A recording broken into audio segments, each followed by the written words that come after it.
order the May 12th, 2026 meeting of the Fort Pinellas Board. Please join me in standing for the Pledge of Allegiance. I pledge allegiance to the flag of the United States of America and to the republic for which it stands, one nation, under God, indivisible, with liberty and justice for all. Thank you. And now we will go around the room for self-introductions, beginning with Vice Chair Scott. Thank you, Madam Chair. Brian Scott, Pinellas County Commission. Ricky Butler, Vice Mayor, City of Pinellas Park. Renee Flowers, Pinellas County Commissioner, District 7. Tom Shelley, Deputy Mayor, Town of Bel Air. Good afternoon, everybody. Councilmember Mike Menino, City of Clearwater. Richie Floyd, City Council Member in St. Petersburg.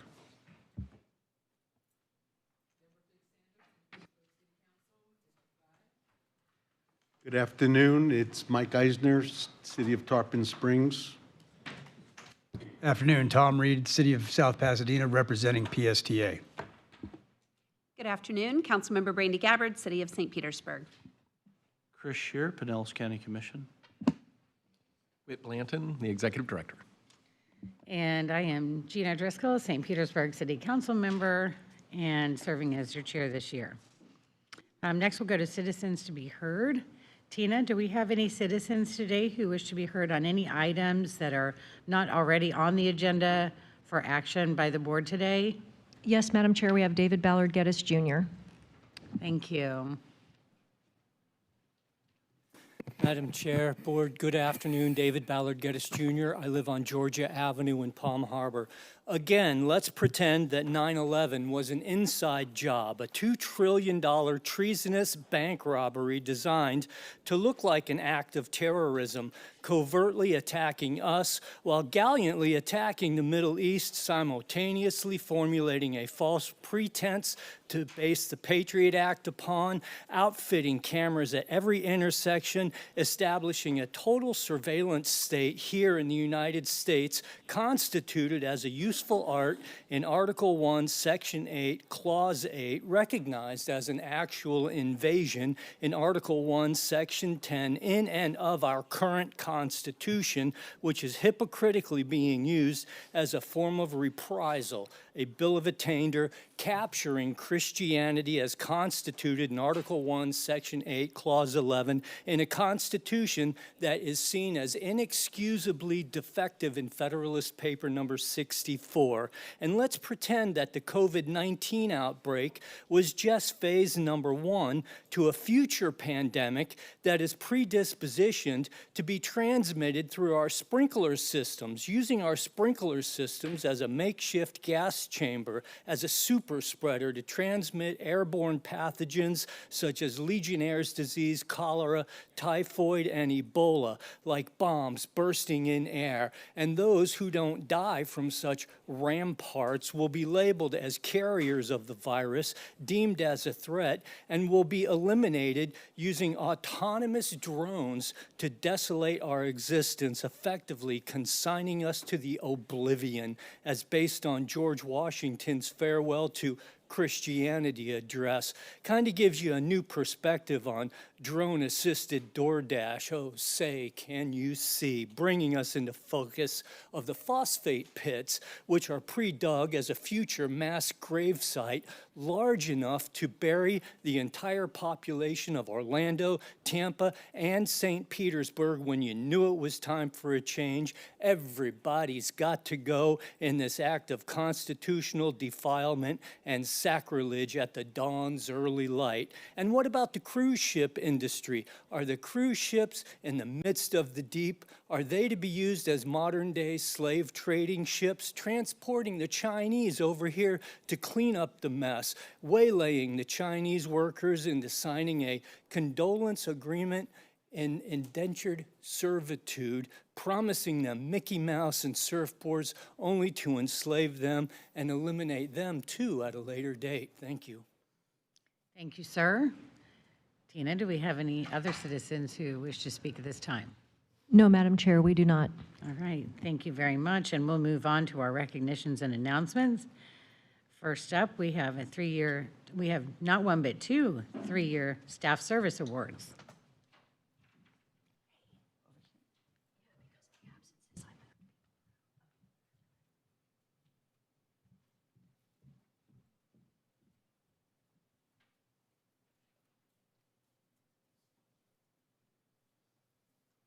Well, I'm here today to recognize Valerie Brookins of our staff for 3 years in service to Ford Pinellas and Pinellas County.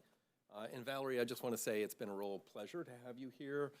Valerie, for those who don't know, is Ford Pinellas' safety planner. So she has the responsibility of implementing our Safe Routes for All, Safe Roads and Streets for All grant from the Federal Highway Administration.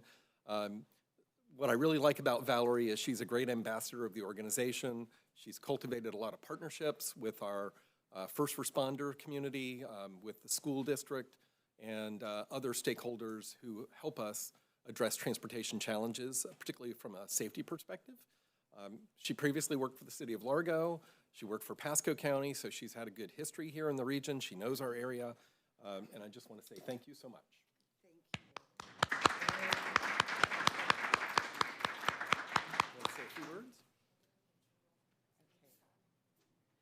Yeah, thank you. It's just been a real honor to work here with the organization, all the wonderful dedicated elected officials, and great executive director, great management, and a great team. So thank you all.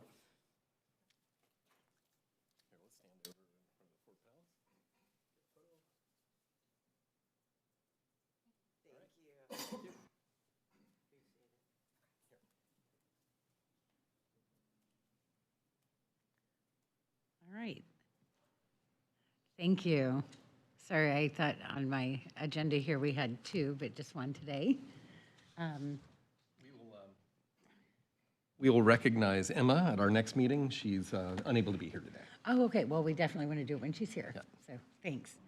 All right. And then next we have an update. Oh, actually, the Bike Your City 2026 highlights presented by Whit.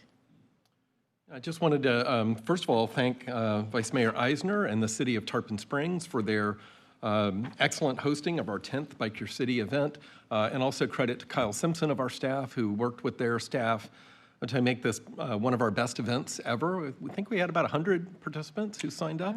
And it was a fantastic ride all through Tarpon Springs. I never thought I would be on a bicycle on Alt 19 Dixie Highway, but there I was, controlling the lane, thanks to the help from the Tarpon Springs Police Department. That's the only way it would ever happen. But it was a great event, and I think a lot of the participants had no idea of all the great things that they saw in Tarpon Springs, all the bayous, great Sunset Park. I mean, just some really excellent. We have a little short presentation. No, we're not going to do the PowerPoint presentation today? Okay. I guess in your packet, there's some things you can click on, and you've got some pictures, so look at that at your pleasure. All right. Thank you. And thank you, Tarpon Springs. Next, we'll go on. We'll have our vote on the consent agenda, and there is one change. It has been requested that or I've been informed that item 5B regarding committee appointments has been deleted from this consent agenda. Do we have any board members who wish to pull any other items from the consent agenda to be handled individually? Otherwise, I'll entertain a motion, or I'm sorry, Tina, do we have anyone speaking on the consent agenda? No, Madam Chair, we do not. All right, thank you. Then in that case, unless anyone wants to pull an item, I'll entertain a motion for approval of the consent agenda with the amendment of deleting item 5B. So moved. All right, we have a motion and a second. All those in favor, please say aye. Aye. Any opposed? The motion carries. Thank you. Now on to our presentations and action items for the day. We'll start with our PSTA activities report.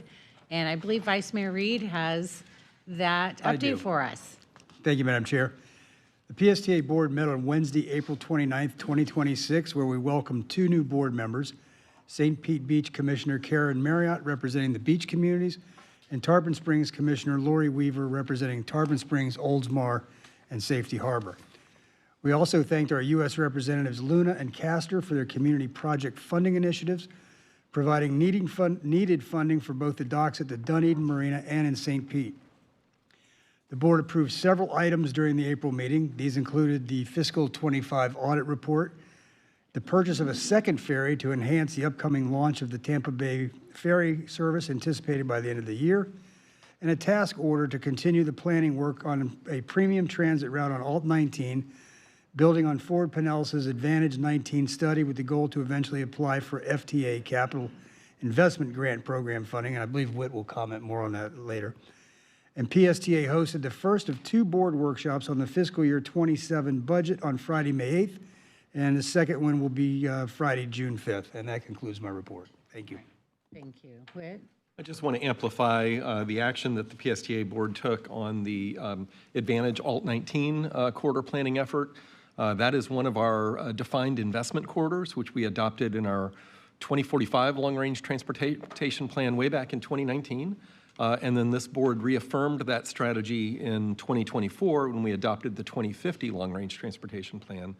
And it is probably our most defining vision for how we see transportation and land use taking shape throughout Pinellas County, which is to begin connecting our communities through relatively higher speed premium transit service that would link opportunities for housing that's affordable with jobs and job training. This is something that the County Administrator Barry Burton and I began talking about together in 2018. And it has really taken off. We've got the Sunrunner in operation. PSTA started the Spark service on US 19, 34th Street South, connecting Eckerd College up to the Sunrunner. That was the second component, and then Alt 19 is the third component. And later today at this meeting, you'll see the fourth component, which is the US 19 corridor connecting Pasco County to our PIE gateway area. And then the next component is the East Bay Roosevelt corridor plan that we are entering. We've just begun phase 3, which is developing recommendations. So you'll see all of that in the next few months. And it starts to come together to paint a picture of express bus service and redevelopment going hand in hand in our key commercial corridor. So thanks to PSTA for that action, and it's been a good partnership. We look forward to the next steps.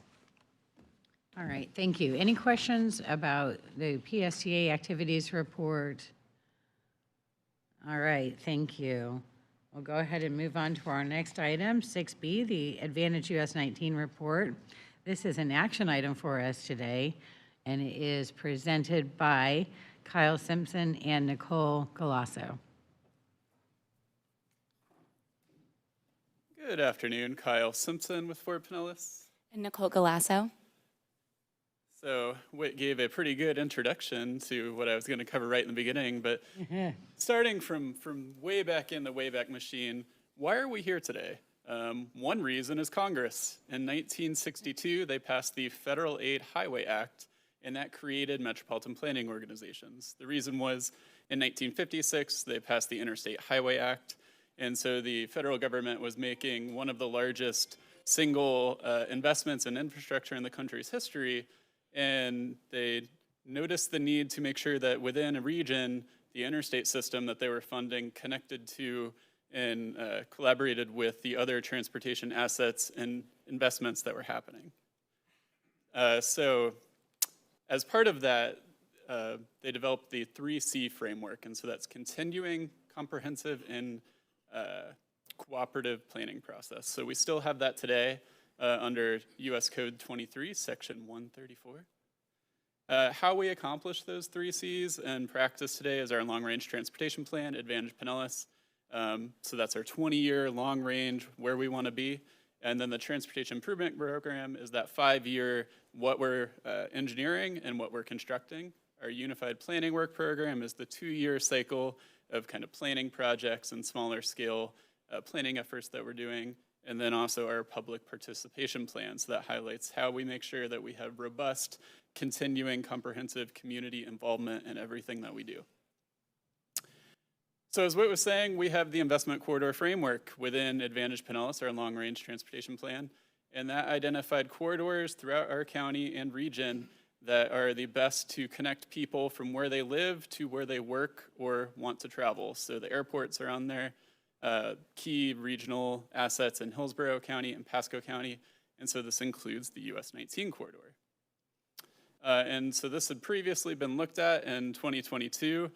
There was an agency that you all talked a little bit about last meeting called TBARTA. So we worked with them on looking at the US 19 corridor and would premium transit service, does it make sense to go there? The gist of the study is yes, it does. The existing employment and residential concentration on that corridor would support a premium transit service. And so we wanted to take that one step further to go from would it even work to yes, it does work. How do we align it for federal transportation funding in the future? So we've done that not in a vacuum, but with a bunch of different stakeholders. Again, that regional vision, it's not just us, it's all the local governments, the county governments, and the transit agencies, as well as our partners at FDOT. We've all been working along the way through a study management team, making sure that this is an asset that local communities can use. We're not telling them what to do, we're saying, here's a resource that you can use. So this is phase one. This focused largely on the land use component. Phase two, which I'll touch on in a little bit, would look at how the transit operates and what needs are there. So chapter one is a broad overview of the existing corridor. Chapter two gets into analyzing the station areas. 3 is the opportunities for transit-oriented development that exist. And then chapter 4 is how do we make it happen? So looking at the station selection, the initial TBARTA study in 2022 identified 15 potential locations throughout this 35-mile corridor. When you're looking at transit, what transit you're going to put there, if it's an express bus, which basically travels in the existing travel lanes, it doesn't have a dedicated right-of-way, you need a station at maximum 3 to 5 miles apart because you want the transit service to have a competitive travel time with someone driving themselves. So you can't have a bunch of stations because that would make the service take too long and people wouldn't want to use it. So we needed to cut down that 15 station number to between 7 and 12. To do that, we developed a formula to basically analyze how well each station area performed. On the transit-oriented development readiness criteria framework, we looked at things like soft sites. So that's, think of, there's an old strip mall that might have been constructed in 1990. It's kind of past its expected useful life, and the land value it's on might be worth more than the actual building itself. That's kind of ripe for redevelopment. A regulatory framework that looks at your existing zoning and future land use code. Does it allow more than what's there today by right? What infrastructure is there? So that's sidewalks, local street network, existing transit service, things like that. And then community characteristics, that would be libraries. A couple station areas have St. Petersburg College campuses up in Pasco County. Kaiser University is at the Newport Richey stop. And then looking at transit demand. So looking at the Federal Transit Administration model for expected transit demand at these locations. So going through all that, we basically filtered down to the 11 most performing station areas through that framework. And so that includes 4 stations in Pasco County and then 7 in Pinellas, reaching from State Road 52 and 35 miles down to the gateway area of St. Petersburg. And so now I'm going to turn it over to Nicole to get into the nitty-gritty of the land use component of all this. Thanks, Kyle. Good afternoon, board members. So I'm going to attempt to distill that 200-plus page report in your agenda packet down to a few summary slides, so bear with me here. So to begin, as we kind of set out on phase one, we set some goals and a framework for what our overarching purpose was, which is to really identify opportunities and demonstrate the potential to effectively integrate redevelopment with a future investment in enhanced transit for the benefit of both. And so after narrowing down those 15 stations to the 11 that Kyle spoke about based on their potential to support a future enhanced transit surface, we set out to then establish a land use and mobility framework to see how can we integrate those things if an express transit service were to be pursued along the US 19 corridor, what other improvements would be needed to make that a success. So then we also, outlined some high-level transit supportive recommendations that are context sensitive while also being cohesive to, create the feel that it is a cohesive corridor, but we also know there's lots of different context along those 35 miles. And then finally, we visualized at a high level what it could look like if the station areas were to redevelop in alignment with some of those recommendations that we outlined. So let's get into it. Before we went into recommendations and creating, visualizations, we started by taking a look at the market. So we examined both supply and demand at the regional and sub-market level, and we looked at 30-year historical growth patterns of each of those sub-markets you see outlined there across 4 property types: multifamily, hotel, retail, and office. And the purpose of that was to look at the historical trend and then kind of project out what is the capacity of each of these submarkets to capture a share of the regional growth and regional demand that we can expect to see over the next 10, 15, 20 years. And so the preliminary findings of that were that multifamily and the office supply shows the strongest future demand, with retail lagging just behind. And the reason for that is anyone who's driven along US 19 knows there's lots of retail, lots of commercial development along that corridor. We've seen some uptick in multifamily development in recent years, but looking at that 30-year historical growth kind of explains why retail lagged behind in terms of future demand. And then when you take a look at the submarkets and what their potential is to capture that share of regional growth at the MSA level, we found that the southernmost submarkets, the Gateway, Dunedin, Clearwater, Safety Harbor area, have the strongest kind of potential to capture that share of growth. So in addition, we also looked at regional employment trends, and we found that 2 of the top 3 fastest growing industries in the region are predominantly office using, with finance and insurance and professional services. Healthcare occasionally needs some office space as well. And what this does is it signals that there are certain areas along the US 19 corridor that could provide that space for new Class A office development, which would attract employers within those fastest growing industries. And then, of course, we also looked at population and in-migration trends, and unsurprising to all of us, there will be continued demand for housing in the future. So what this tells us and kind of helps to tee up the recommendations and visioning for the station area is that redevelopment that's focused on residential and office uses with complementary neighborhood serving, employment serving retail spaces is most likely to attract interest from the market, especially in those southern segments of the US 19 corridor. So with some contextual knowledge in hand, we then looked at designing that TOD, Transit-Oriented Development Design Framework. So these are the high-level, corridor-wide recommendations that would be appropriate for any of the 8 local governments along the US 19 corridor to take a look at further should this move into implementation. So we started kind of outlining that high-level goal. What are we really trying to accomplish here? Well, just like our investment corridor framework says, we want to provide those who live, work, and visit places along this particular investment corridor with many convenient and accessible options for getting around. That all sounds wonderful, right? But how do we do that?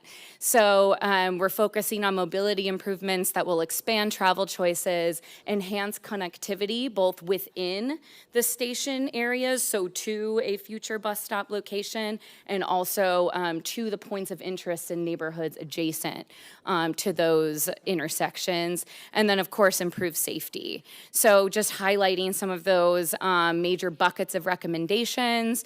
We have some related to new streets and mid-block crossings, integrated with public spaces and surrounding development to create smaller blocks and thus enhance walkability, create more direct human scale routes. We also looked at citing additional sidewalk, bicycle trail, and micromobility facilities, again, to provide those first last mile connections for those who maybe don't live in an adjacent neighborhood but work or want to visit family or friends nearby. We also, of course, looked at intersection improvements. How do we improve the flow of traffic on US 19, reduce turn conflicts, and enhance pedestrian visibility? And then finally, traffic calming measures, streetscaping, and beautification in appropriate locations. So not necessarily traffic calming on US 19. That's meant to be a roadway where you kind of go fast and get through places, but as soon as you get off and you start to get into kind of those immediately adjacent areas, how can we ensure that it's safe for those who are walking and biking to and from a future transit stop? So when you say mid-block crossing, are you talking about on US 19 having mid-block crossings? No. So like within the station area, and I think this will help demonstrate that. So that's why I also said there won't be speed bumps on US 19, at least none that are envisioned currently. So those are those high level buckets. Then we actually zoomed into each of the 11 station areas and looked at that quarter-mile radius around the intersection of where a future enhanced transit stop may be sited. And then we started to define where those mobility improvements would be most appropriate.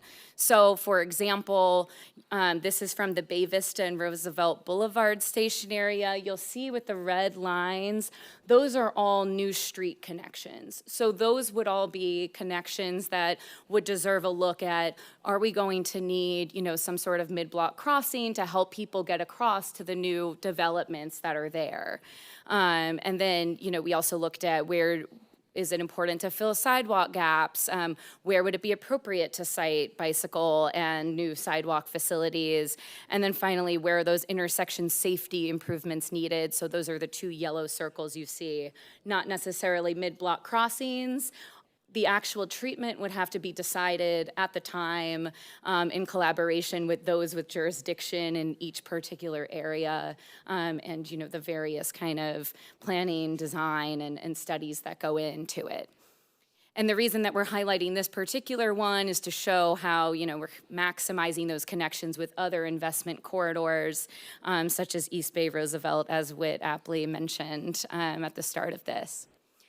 And so just like with mobility, we also looked at some high-level land use recommendations, and then we got more granular as the report went on. So what is our overarching goal with these land use transit supportive recommendations?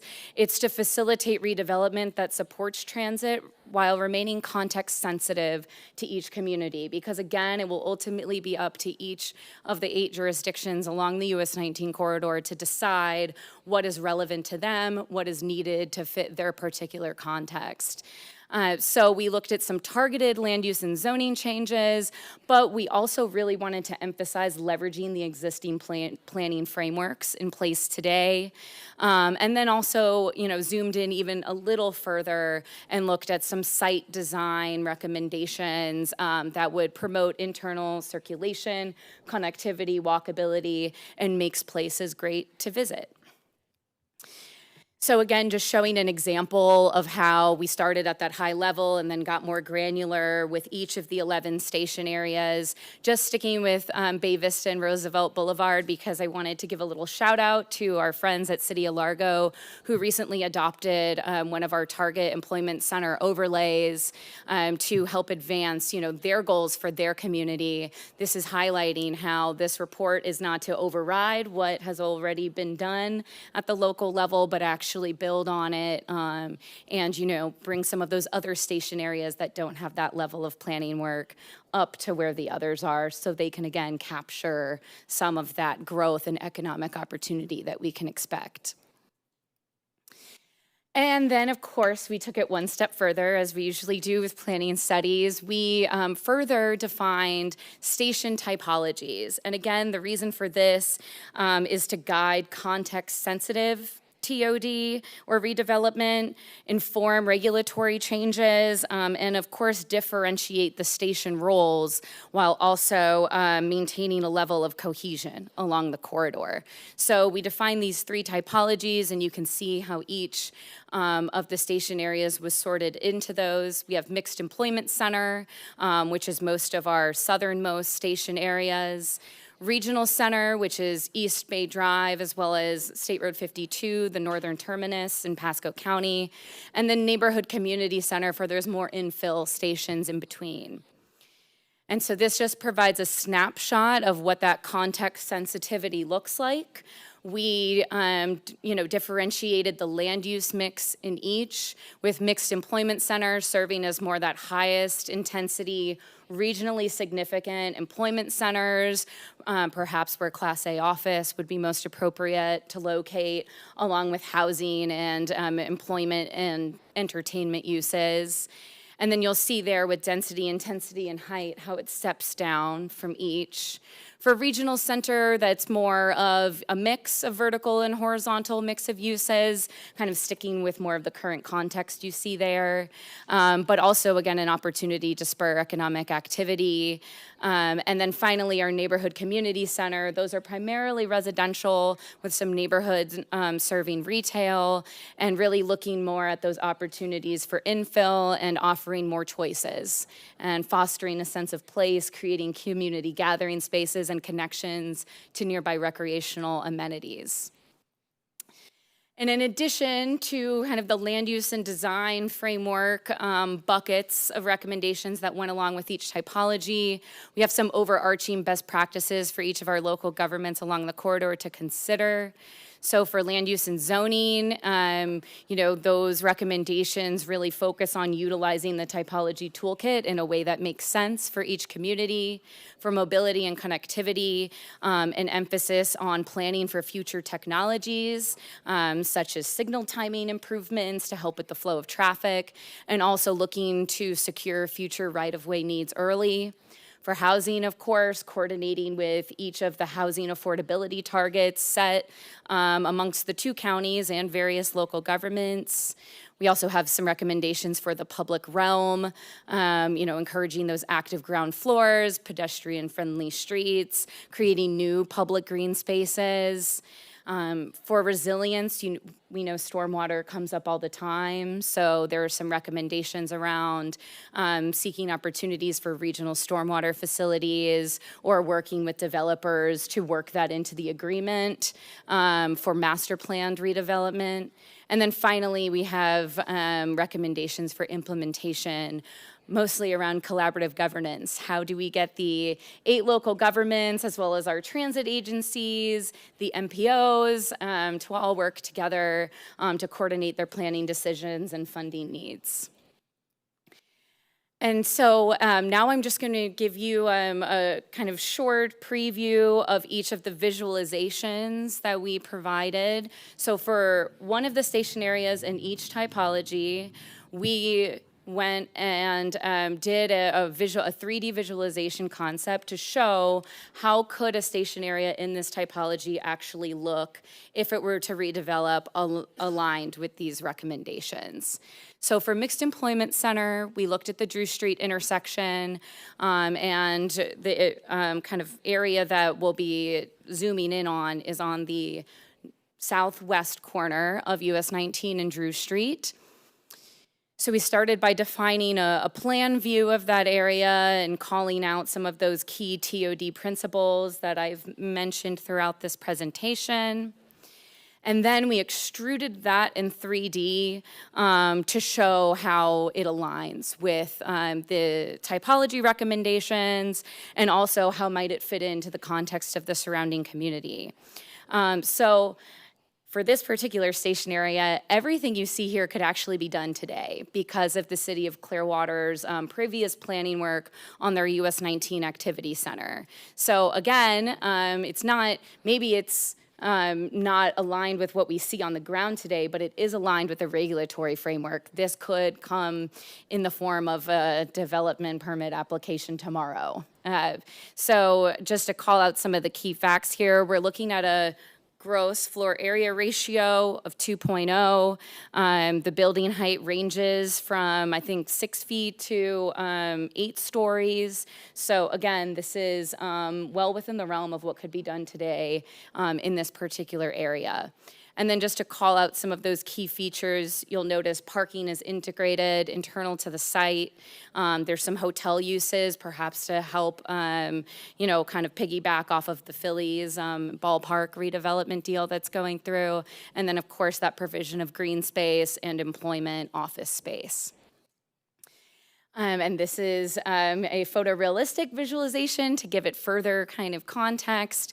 And you really start to see how this area could become alive and kind of be its own contained development that also connects to surrounding areas, some of that other activity that's going on at this exact intersection today. And then finally, for each of these, we then went back to that market analysis and we compared how much development we put in this test fit build out against what the market analysis showed for what the submarket could capture as a share of regional growth. So what the submarket could capture is what you see there in the blue boxes, and then the actual amount of development that you just saw in that redevelopment concept is what is in orange. And the key takeaway here is that there's plenty of additional room for this submarket to grow. This is well within the context of what the market can handle, and it, again, still leaves room for other areas within that larger submarket to grow as well. So I'll walk you through the other two. For Regional Center, we took a look at East Bay Drive. So we are looking at the southeast corner of US 19 and East Bay Roosevelt. And again, the purpose of selecting this one was so that we could ensure our recommendations are aligning with that East Bay Roosevelt corridor study that's going on simultaneously. And just like with True Street, we started with a plan view, kind of outlining how these spaces could all work together, and then extruded it in 3D to compare against the recommendations. And what we found, again, is that Largo already has an activity center in this area. This could also be done today with some public and community benefits. And really the big goal here was to show that, one, this red area, this is big box retail. So to show that, one, we don't have to say goodbye to big box retail along US 19. There's maybe just smarter ways to design it to create more walkable and compact areas. Anyone who's ever been to Tampa, thinking about that Target off of Dale Mabry that has integrated parking.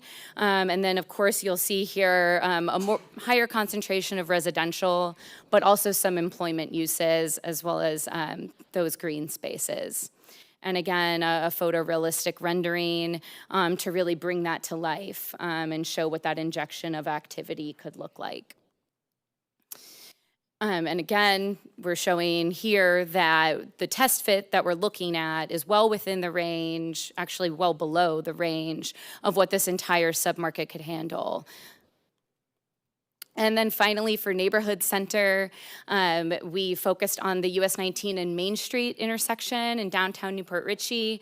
For those who've been up that far north, this is the gateway to downtown NPR. So the focus here is really on creating that connection to that activity center while also creating some new opportunity for mixed use and residential development. And so because this is a neighborhood center, you'll see a much heavier focus on residential. There's ground floor retail though, of course. And one thing I do want to call out on this one is that in the provision of green space, when we presented this to the Pasco MPO board, they mentioned how there's a real need for stormwater here. So one thing that we were sure to note in the report is that these are just high-level kind of visioning for illustrative purposes, but there's kind of some more technical recommendations related to how could you work out within the development agreement for potential master plan redevelopment to include maybe more stormwater that's even than is what would be needed here, but that could serve as a more regional facility. So just wanted to highlight that, to note that these are not necessarily saying that this is exactly what should or will happen. It's really more of a vision to help people imagine what's possible. And then again, you'll see the photorealistic rendering.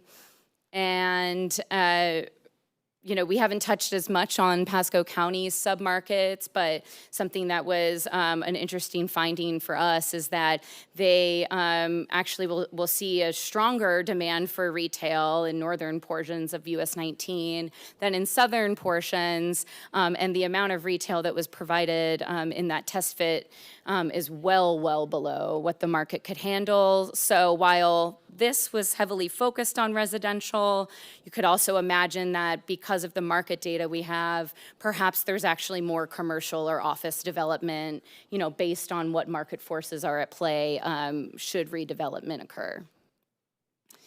And so to kind of tie a bow on all of this market and kind of analysis that we've done, the key takeaway again is that the scale of the proposed redevelopment test fits, it's appropriate and it's feasible from a market perspective. So the number of residential units and square footage of retail and office is well below and makes up only a small portion of what each of those submarkets could demand over the next 15 years.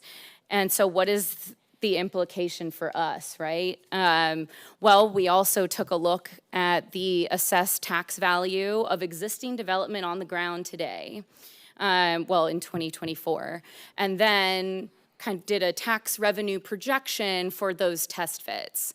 And what we saw is that if those redevelopment concepts were built out in 2024, they would generate nearly $4 million more in tax revenue than current conditions. And so what we have here is the ability to foster local growth and capture that share of regional demand and growth that's coming to our 3 counties without overwhelming the market or existing development patterns. And then also, this demonstrates the return on investment that transit improvements could potentially have when integrated with some transit-oriented development kind of land use recommendations. So again, reinforcing the economic opportunity that's to be had regionally and our potential to capture that here. So I promise this is the last time I'll say finally, since this is my last slide. So, and then I'll hand it over to Kyle.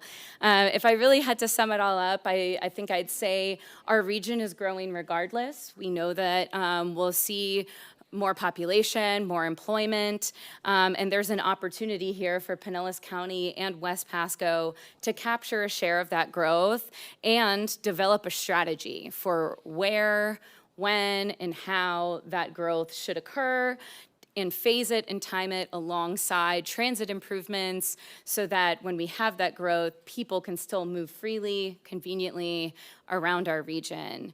And then, you know, just a few other things to note here is that our local governments really have already laid a lot of the groundwork for this, and this is just taking it one step further. And this is an incremental approach. Additional changes can always be made alongside or after transit investments to support ridership, accommodate market demand, adjust to what those community goals are at the time. And so with that, I will hand it back to Kyle. All right, so in closing, we took this presentation on a road show up to Pasco County in March, and we went to the Pasco MPO's Technical Advisory Committee and Citizen Advisory Committee. Both of those committees were very favorable. They both recommended approval to the Pasco MPO board, which they did approve phase 1 of this report on March 12th. We came back home and went to our advisory committees later that month.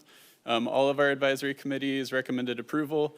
There were a few comments on our CAC about wanting the transit to kind of be more than what's proposed in this report, like have dedicated space. But at this point, this is the first step. It's like, I like to explain it as I did a triathlon a couple weeks ago. I didn't choose to just do it. I had to train for years and things like that. So this is kind of like that, where we're taking one bite at a time, and this is a good first step. It'll be the first of its kind in the region of transit service, so that's where we're at. So today, before you, we're asking for your blessing on phase 1 of the report, and then authorization for the scope of services for phase 2. Back when we initially brought this to you last year, there was a request that the land use component be cut out from the transit operations component, so that's why we're back.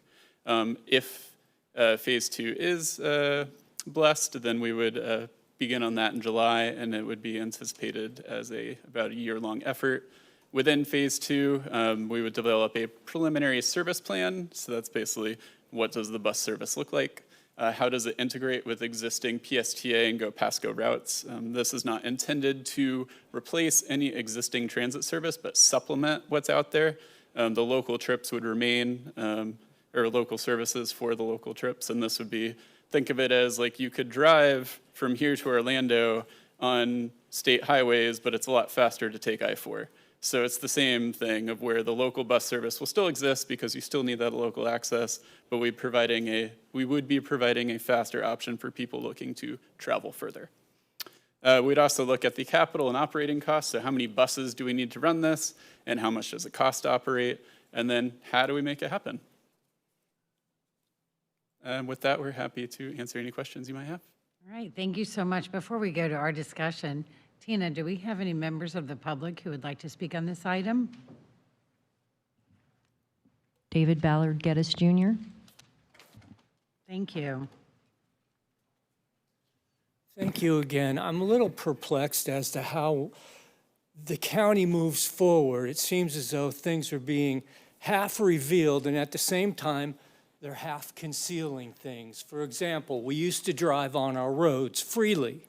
Now we have these traffic calming areas complete with roundabouts, which as things evolve will most likely involve some sort of a SunPass toll charge to go through these traffic calming devices, which used to be roads we could freely travel on. Our water supply we used to be able to access without having to pay the toll charge of a reclaimed water availability fee. So am I overthinking this toll charge roundabout concept based on this toll charging of our water supply using a reclaimed water availability fee? Half revealing, half concealing these issues. It seems to be the mode of operation that's taking place within a lot of these initiatives, phase 1, phase 2. For example, let's say, for instance, the bicycle path. These bridges that they've designed across alternate 19 north of Dunedin Causeway there, and on US 19 over by the Olive Garden, there's another bicycle path.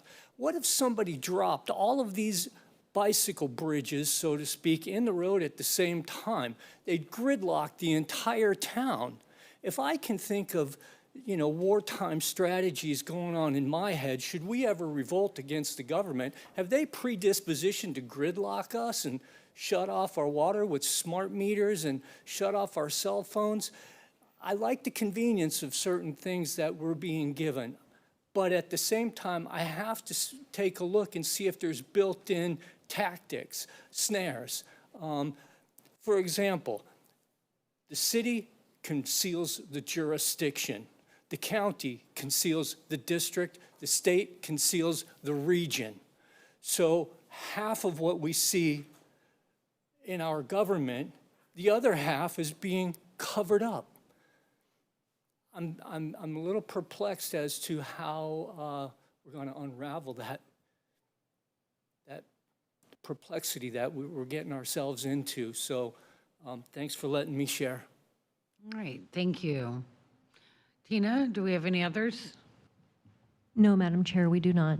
All right, thank you. We'll close the public comment and go to our discussion with Vice Mayor Reed. Thank you, Madam Chair.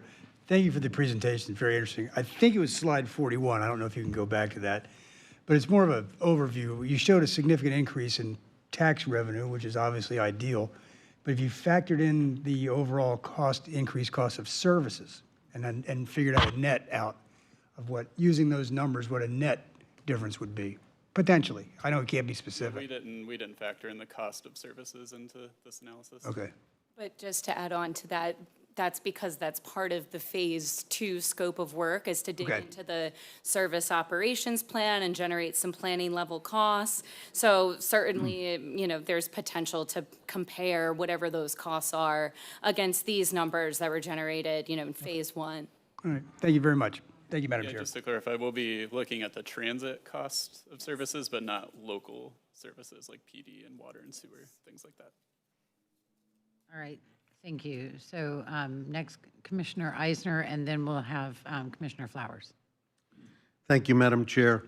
So first of all, thank you. It was a lot of information. I'm actually speaking for one of the Citizens Advisory Committee reps who was not able to make it today. He sent me a little email. So I'm not likely to make the Forward Pinellas meeting today, but wanted to remind you to weigh in on the Advantage 19 Investment Corridor Study, which we previewed at the Citizens Advisory Committee meeting. It highlights US 19 and Tarpon Avenue as a potential transit-oriented development hub and possible express bus stop to help define it. They hope to engage in local governments to adapt a zoning regulations to accommodate the mixed use that would meet the TOD definition. It has worked well up north with areas that have existing express transportation. He is an ex-New Yorker, so he's talking not north here, north. But not sure how that would shoehorn it down here without a dedicated express lane during rush hours, which I didn't see anything up there.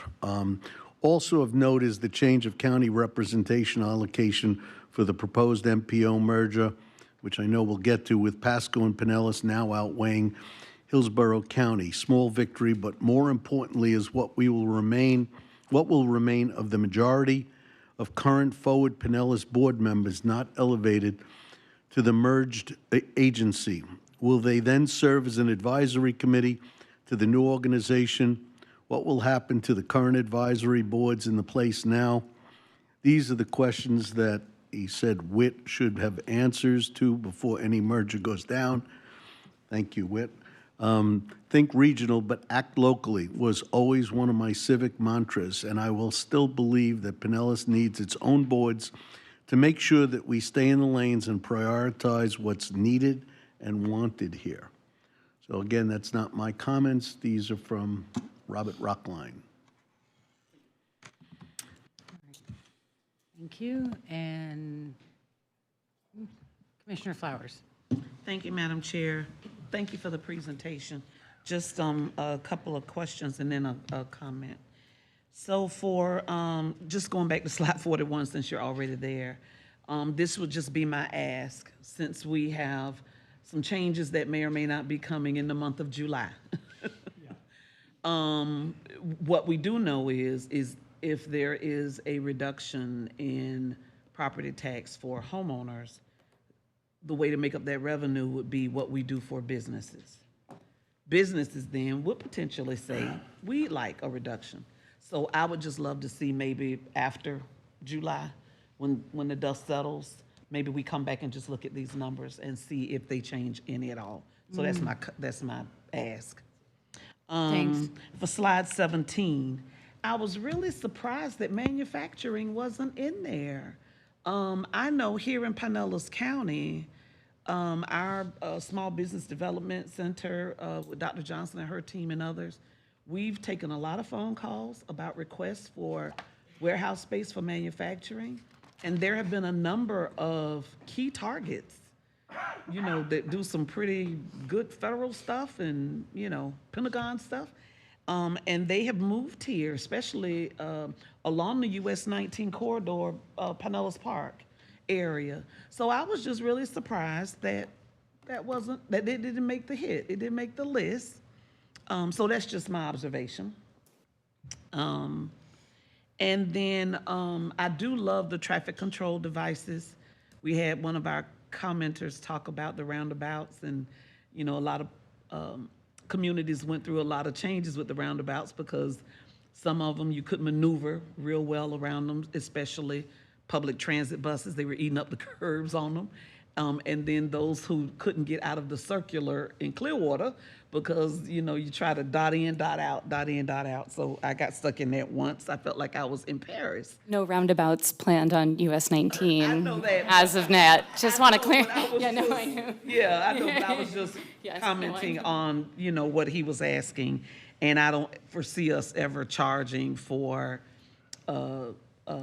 any type of traffic control devices, you know, for persons to pay to go across them. But I do love them, especially in when I've gone up to Newport Richey, going over the Little Road into their little downtown that's kind of quaint, but moving up. I've really enjoyed the way that, first of all, when you come off of US 19, it makes you slow down.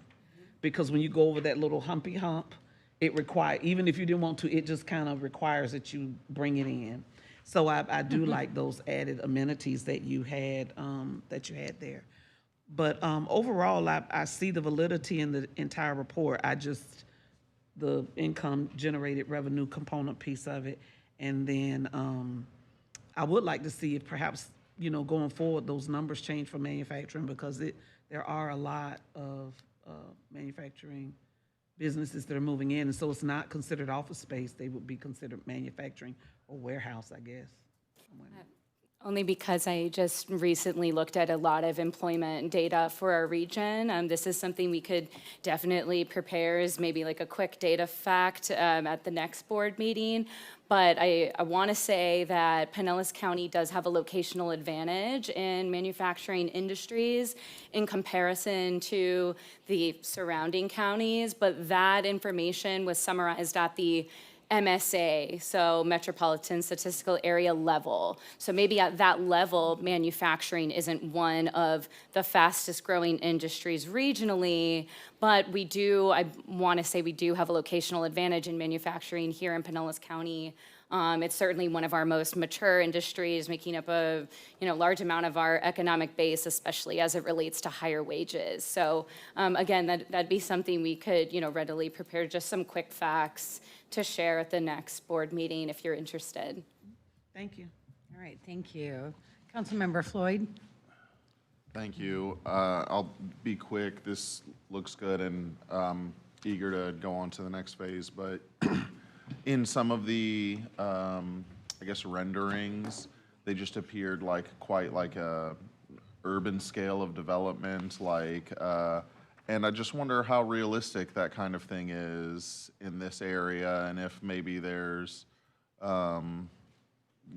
some examples as to where this has been successful in other places, or at least attempted in other places. I think you said not in this region, this kind of thing, but because I just struggle to imagine what looked like walk-up storefronts next to US 19, and so anyway, if you can speak to that a little bit. Yeah, I'd say locally the best kind of example, it's standalone, but would be Midtown Tampa.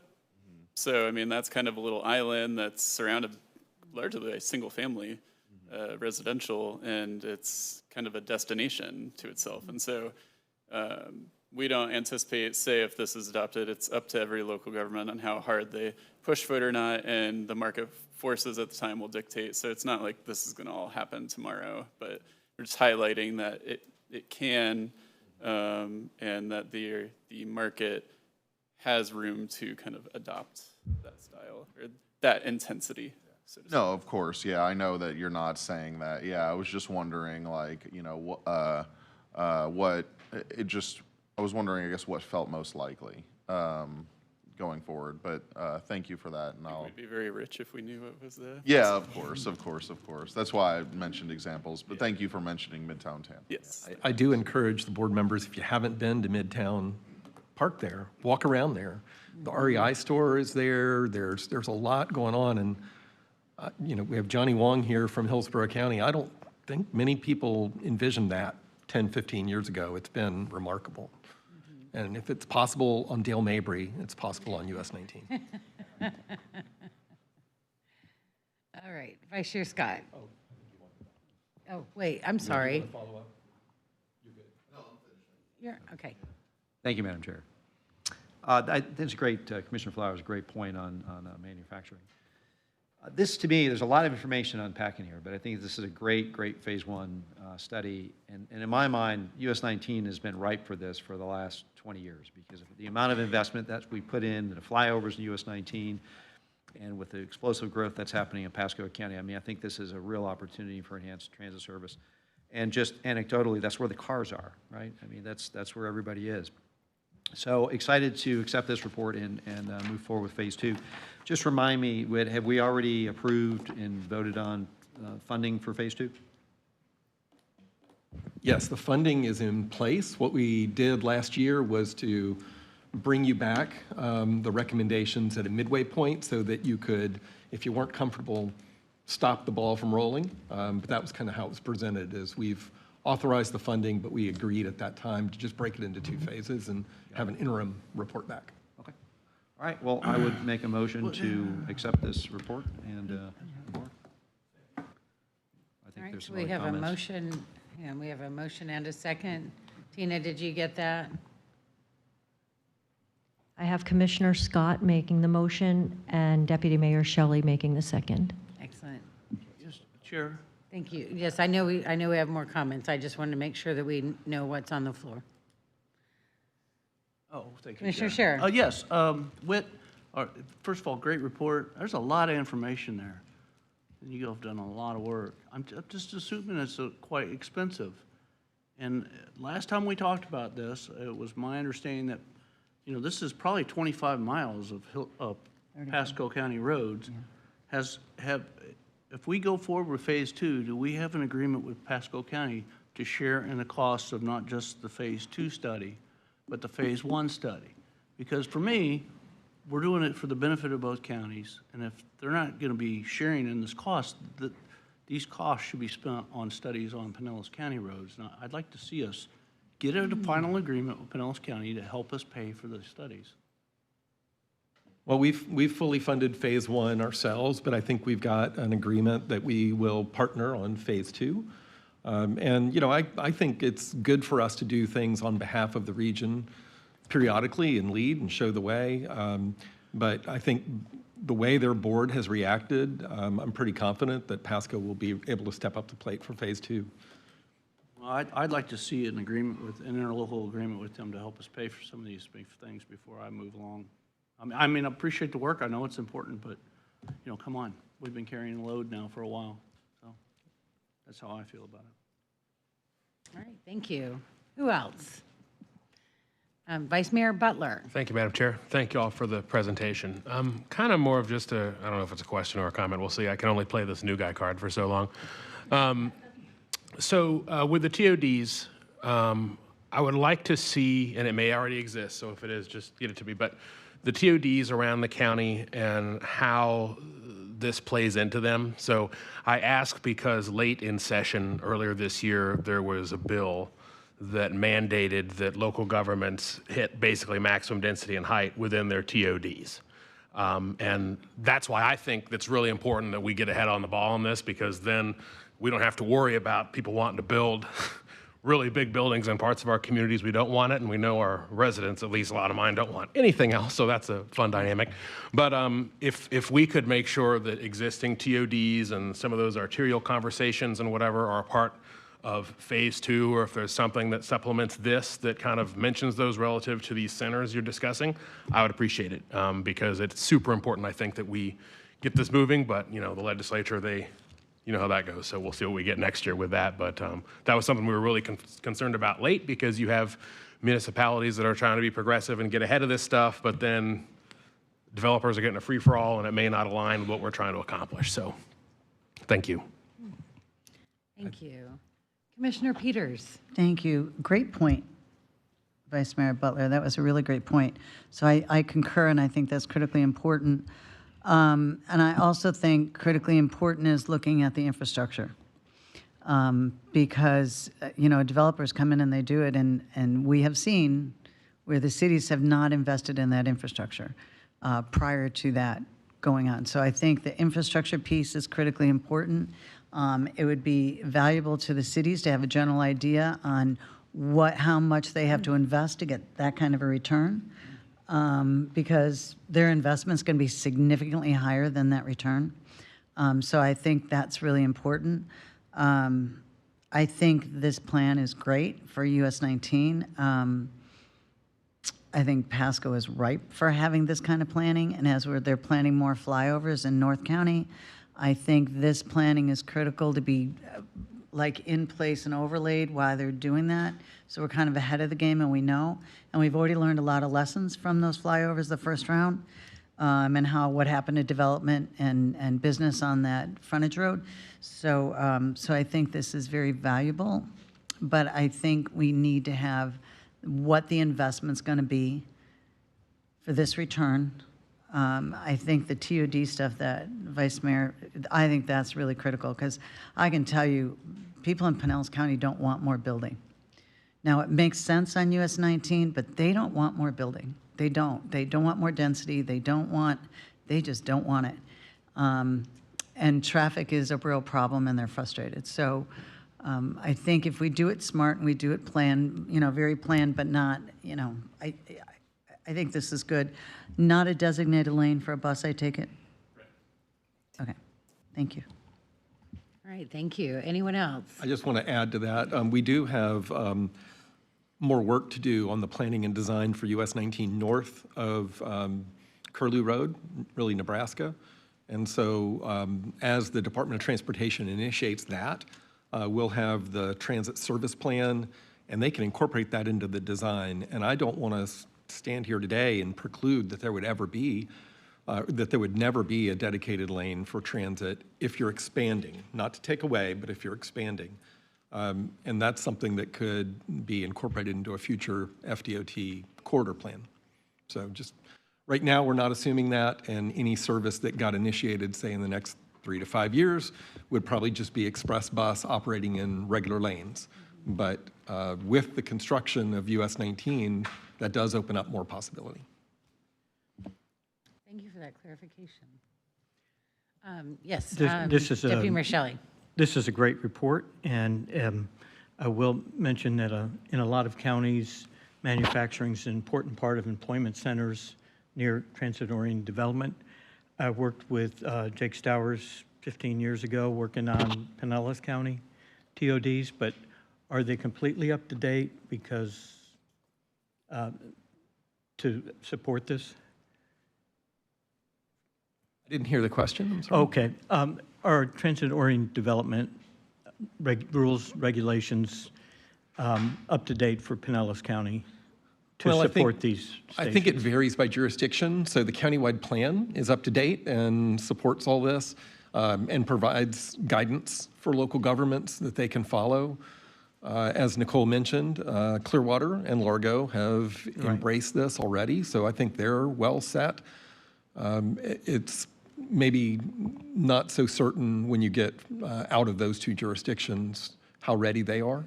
But that's something that we'd be happy to work with the local governments on if they are indicating an interest. All right. right. Anyone else? Excellent. Well, thank you for the presentation and all of this work. I really geek out over this stuff. I'll talk with anyone about TOD any day of the week. Yeah. One of the things that I like about how this is being presented is that you've got the big concepts, but it's very clear that when it gets down to the station areas, it's not a cookie cutter approach. It's really treating each neighborhood, the surrounding area right there as it's with respect to its current identity. And I'm sure that, and I know from experience that a lot of time is spent getting consensus, getting support, getting buy-in from the existing community as you determine what would go into those particular station areas. And you've given a couple of examples of that here. With the economic development opportunities that come with this, I don't see how we don't keep moving forward. And I appreciate the work with Pasco, the acknowledgement that we are not islands, we're neighbors.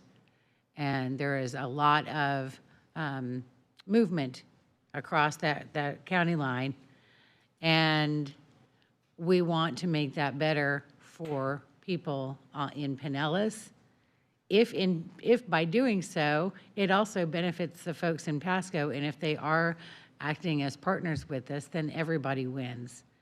But I appreciate that Pinellas is taking the lead on it, and I'm excited to see that you have the full support from Pasco's MPO board and for Pinellas's different committee meetings. I mean, it looks like this has been thumbs up all the way.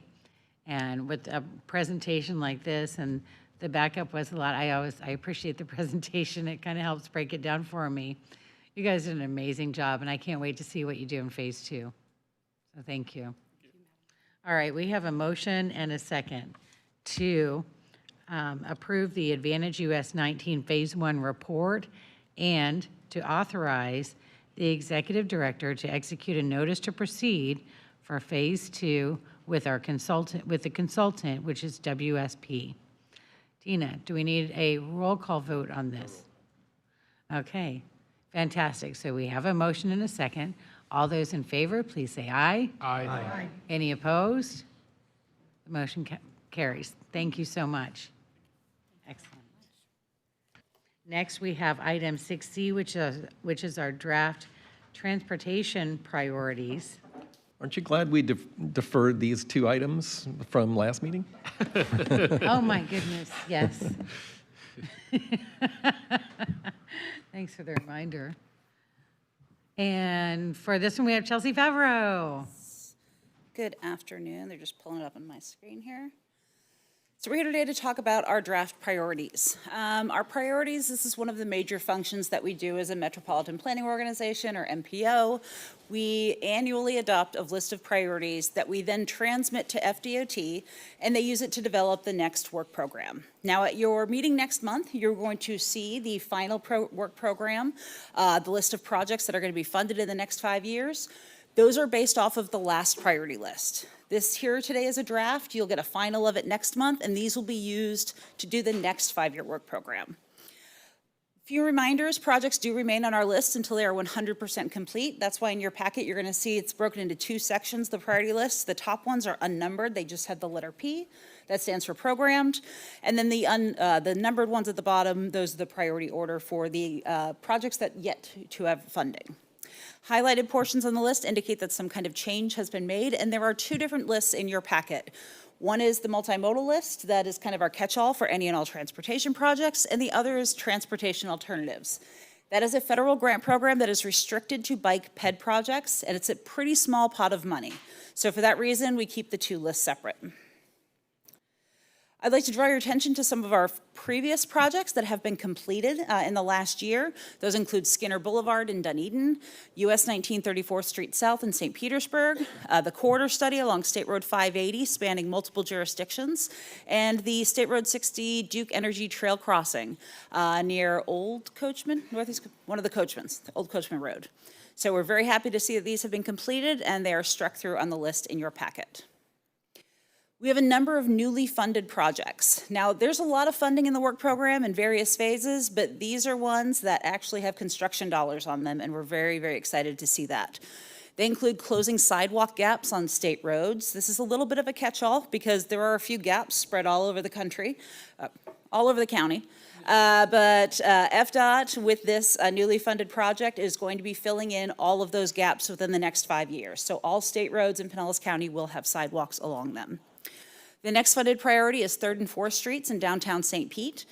This is converting the one-way pairs into two-way facilities and adding bicycle and pedestrian and also vehicle safety improvements that are needed when converting them. The third is 60th Street in Pinellas Park from 78th up to 82nd Avenue. This was our local grant application last year that you all recommended funding for, and we're happy to see that move into the work program.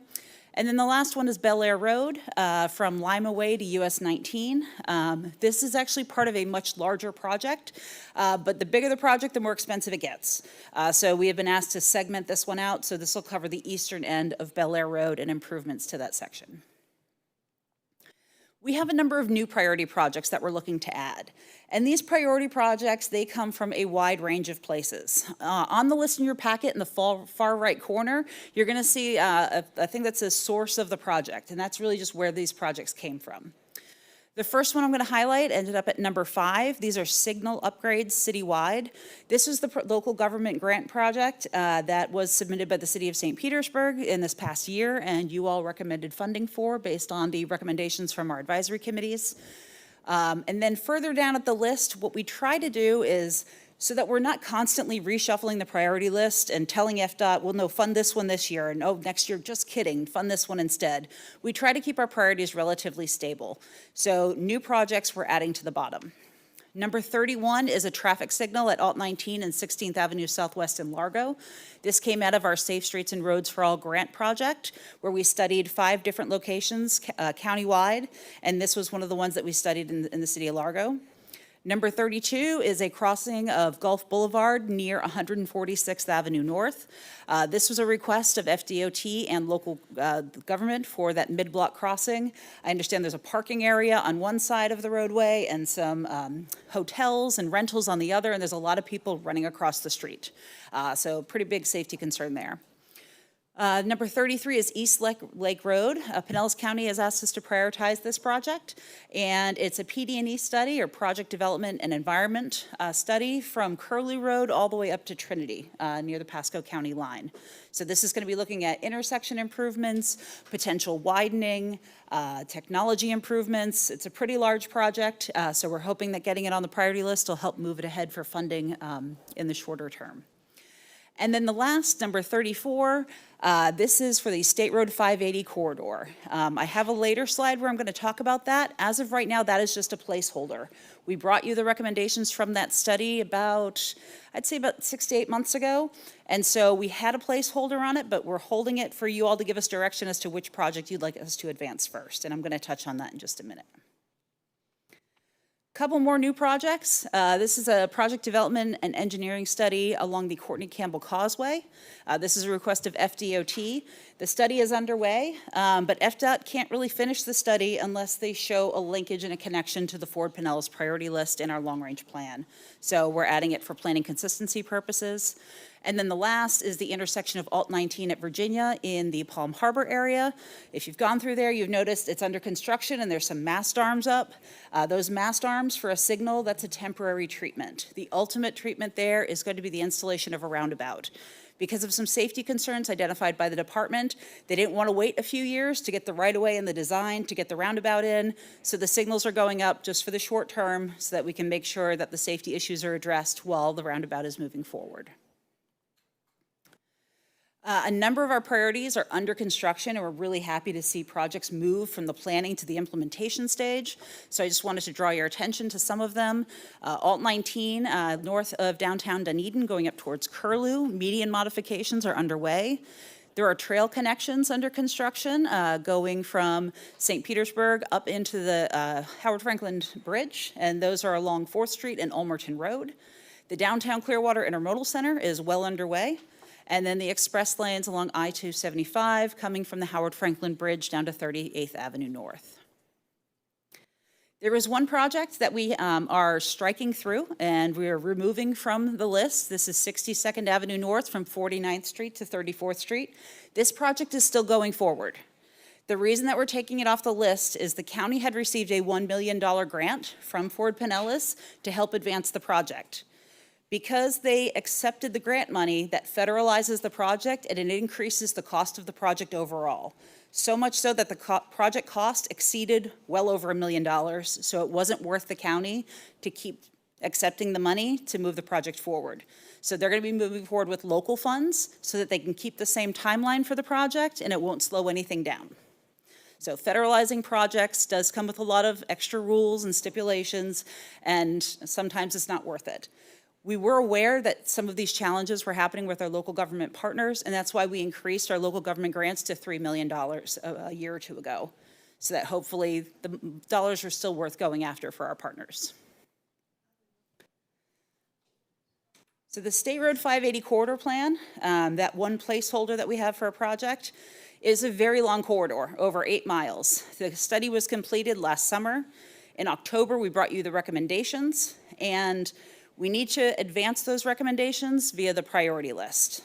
So what we are proposing to do as staff is we tried to bundle together the lower cost projects, and then the way that we prioritize them were the projects that we know that can get done pretty quickly, we put as a higher priority, because there are some other priority projects, they need right-of-way acquisition, a lot of public outreach.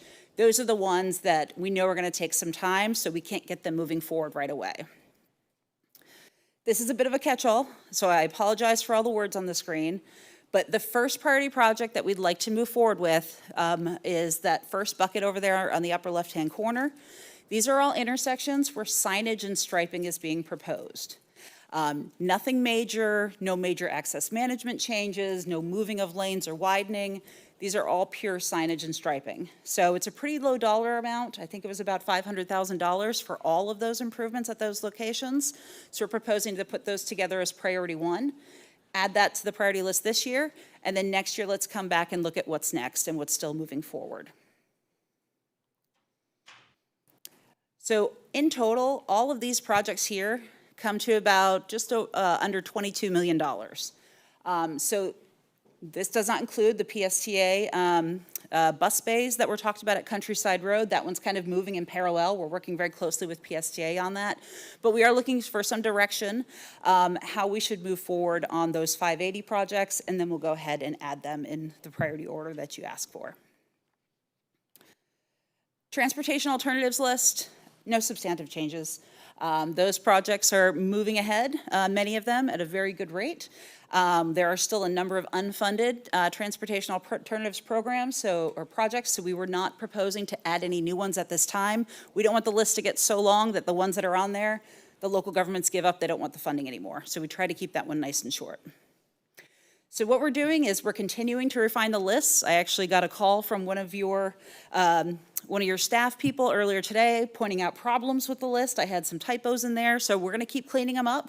And what we want to do is bring it back to you next month for your final approval, and then we'll go ahead and we'll transfer it over to our partners at FDOT for use in developing the next work program. And with that, I'm happy to take any questions. Thank you. There's no action requested on this item for today, but does anyone have any questions or comments that could serve as good guidance for staff at this point? Commissioner Eisner. Thank you, Madam Chair. What do you, when you spoke about Keystone and Eastlake, what kind of repair or changes would you have there? At that intersection, there are no So exactly what those changes being proposed are, I'd have to defer to county staff since that's their project. I do know that they're going after some grant funding to look at, there's some issues there with the signal and the fire station, with the traffic backing up and the fire trucks having some problems coming through. So I know that they're looking at some turning lane challenges. There's some safety challenges with the trail crossing right there. So there's a pretty comprehensive list of needs and wants at that intersection. But I can get back with you separately and at least share what I can get from the county with you on that project. I was just asking because some of the major complaints we get is from the bikers. Yes. And that's really scary. So scary intersection. Just say Yes, and county staff is aware of those comments. I know that we've seen a few via email and online in the last few weeks, and those have all been shared with county staff. that. That's it. Thank you. Thank you. Anyone? Councilmember Menino. Madam Chair, thank you. Chelsea, thank you for the report. Two quick questions. Number one, checked with Mayor Freeney to make sure I'm not overstepping, but they did a wonderful job on the Skinner Road. Came out very nice in Dunedin. Question is, what we've said from the finishing point was heading west on Skinner at the Main Street split where Clear Sky is, that lane merge gives traffic maybe 15 yards after the light to merge over. I know there were discussions at the time. Has anything followed up on being done on how to mitigate that problem? I mean, I've almost seen bumper accidents. It's obviously slower speeds because we're just getting through a light, but they're constantly there. Has there been discussions on how to make any changes to that on the back end? That has been a conversation. I know that we forwarded some concerns to our departments at the state. Brian, I don't know if you've had an opportunity to look into those at all? Not to punt, but. No, you're fine. State Road 580. Hi, Brian. Hey, good afternoon, everybody. Brian Hunter with the Florida Department of Transportation. I know we got those concerns forwarded to our traffic operations folks who really dive deep into those types of concerns. And I apologize, I just haven't followed up with them, but I will, and we'll get back with you all. Thank you, appreciate it. My other question, Chelsea, was regarding the Clearwater Intermodal Facility. Might be a better question for PSTA, but currently Clearwater is going through the process of a road vacation, not even a block away from that unit. I'm wondering, has there been discussions internal with Ford, Pinellas, or PSTA to what that, if that vacation is successful and goes through, what that might do to the intermodal, and do we need to change things while it's early enough so maybe there's enough room to do a turnaround and get back on Myrtle if that, because it will obviously drastically change how buses pull out. Whit, do you have anything on that? We've had some internal conversations about that. I think it may affect some operations, but we have Nicole Dufa. I don't know if, Nicole, you want to come up and just maybe share any conversations you've had internally about that. That would be the Garden Street vacation, right? Hello, Nicole Dufa, Director of Planning at PSTA. As far as the vacation, I know that we have had some internal discussions on that, but what I can do is I can refer this question to our Director of Project Management, who is leading the construction implementation of the transit center there, and get back to you with any further information. I don't want to say anything out of turn, so. Yeah, no, I appreciate that, and I would appreciate any follow-up. I mean, that we do get those questions. It would be nice to not speak on behalf of, but Absolutely. to know what the stance is. Yes, sir. Because it definitely will affect it if it happens, so. But I Okay. appreciate your time. Yeah, for sure. Thank you. I'll work with Nicole and her team to respond to you on that. I know we were looking potentially at a signal at Franklin to allow the buses to access Myrtle in that direction, but I think it's too close to Court Street. And so that signal won't be allowed. But I'm not sure what other interventions we may be looking at. So I'll try to follow up on both those items for you. Thank you. At one point, I heard they were going to give a bigger runway so the buses could make a wider turn and facilitate them safely getting onto Myrtle versus, appreciate it. All right. Thank you for being so thoughtful about how PSTA needs to, might need to navigate that whole process. And since Nicole is here today, I just really feel compelled to share with everyone that standing before us just a moment ago was the recipient of the University of Florida's Department of Urban and Regional Planning's Emerging Alumna of the Year Award for 2026. I was just so happy to see that the other day. And since you're here, I had to mention that. We're so lucky to have such talent in PSTA and Forward Pinellas and within our own city staffs. It really, projects like this and the way that we work together to get this funding, get these projects done, is because of a lot of hard work that happens behind the scenes by many unsung heroes. So we'll sing it when we can. Anyone else have any comments? Yes, Mayor Freeney. Yeah, so first of all, I want to clarify that Councilmember Menino could always speak on Dunedin's behalf. As a big user of Dunedin stuff, we love you.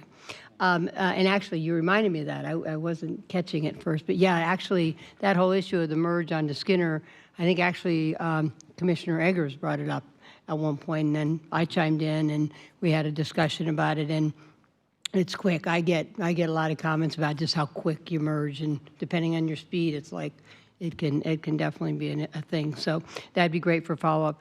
My question was, and I apologize because I meant to go back and look at the prior report on the 580 project, but the crosswalk between Keene and Achieva, and I think we talked about it because it seemed to have been going to be put in for the purpose of the affordable housing complex, and it's not by the affordable complex. It would be on the Achieva and Keene. I think it's away from. It's on the other side of Keene. So I think it was intended to match up with that, and that's reiterated by nearby redevelopment advancing quickly. So am I right about that? Whit? That's my recollection. Yeah, so it would definitely be in the wrong place if it's intended to answer to that, which makes sense. So, so again, I think it got brought up last time, and I knew there was something with that. So maybe you guys can just recheck where the location of that would be. I know it's a priority too, but still. Yeah. Okay, thank you. All right, thank you. Anyone else? All right, well, I hope this has been helpful for you. Yes, thank you so much. All right, thank you. For our next item, we'll discuss the election of a new secretary. This is an action item for today, and Whit will start us off with the discussion. Sure. There's a heavy load of responsibilities for the secretary. They have to engage in 2 meetings a year to help with my performance evaluation. And that's really it. We have a chair, a vice chair, a secretary, and a treasurer on the executive committee. The term would be just to complete Patty Reed's term through the end of the year. In November, you will meet at your meeting to select executive committee for 2027. So it's just filling out that term. And the executive committee will be meeting in the near future to go over the results of the survey of my evaluation and developing a recommendation for the full board. So there is a meeting coming up. We don't have it scheduled. It was originally going to be this morning. That's all I have. I have talked to several people who I know are mulling it over and interested. So I don't know if you just want to take nominations from the floor, but. Yes, I think that would be good if we have anyone who would like to volunteer to be nominated or nominate themselves, or if we have anyone who has someone else in mind to nominate. Let's make it easy. Who'd like to go first? No one? Okay, let's back up for a minute. Let's, I know, it could be someone who now isn't here today. I don't know. I don't know either. I don't know either. We start with that person. Councilmember Fig Sanders. I nominate Deborah Fixon. Love it. All right, we have a motion and a second, but, so we have, and Tina, did you get that? I nominated Councilmember Deborah Fix Sanders for secretary. Oh, okay. Okay, great. Is there? I wasn't trying to be funny. I was just saying, whoever was in, Well, it was funny. Oh, sorry. It was good, funny. Tina, did we have any citizens who would like to speak on this item? No, Madam Chair, we do not. Fantastic. And do we have anyone else from the board who wishes to speak at this time?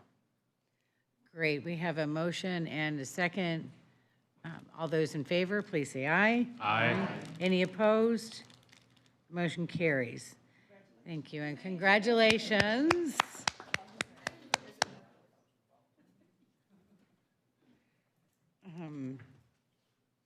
Great, that's wonderful. So the first order of business would be that Tina will get in touch with you as we're figuring out when we're going to have that meeting that we had talked about to discuss the evaluation. All right, item 6E, the appointment of the new MPOAC representative. This also is an action item. And again, Whit will tell us about it. This is an easy one. You only have to drive to Orlando 4 times on I-4. A much heavier commitment for the MPOAC representative. We had Councilmember Reed serve in that role. We also had Vice Mayor Johnson, who's been the alternate for that. And in years past, we've had multiple alternates. We are allowed by MPOAC to have an alternate to the alternate. I just want to say one thing. The MPOAC has hired a new executive director who began in January of this year, I believe. She is a breath of fresh air. She is an amazing person, Amanda Carpenter. She previously worked for the Florida Department of Transportation and has really made these meetings much more effective, much more efficient. The content has been outstanding. She's last meeting a couple of weeks ago, we had FDOT Secretary Jared Perdue come speak to us. We've had a great dialogue, and they've been extremely active addressing, although we're not allowed to lobby, educating and informing our legislative members about the work that MPOs do. And we need an arm like the MPOAC to bring together all 27 MPOs in the state of Florida to share best practices, transfer knowledge, and also just remind you all that as MPO board members, you're also representing your local governments. And being able to take back to the local governments the actions of the MPO and the work of the MPO is critically important. And you all are, ultimately implementing the projects that the MPO prioritizes at the local government level. And really, that's where sometimes our biggest challenge has been in keeping projects on track, keeping funding in place for projects, and ensuring that there are no surprises as the projects advance to construction. And I think the MPO AC is a great forum for bringing that knowledge and information to people. So I think Vice Mayor Johnson's expressed an interest in potentially serving in that primary role. So that takes some of the pressure off, but assuming he's willing to be nominated for that role, we still would need to have an alternate because he was not able to make our April meeting and may have some other conflicts. The meetings tend to be on Thursday, so that probably takes out all the St. Pete council members on our board.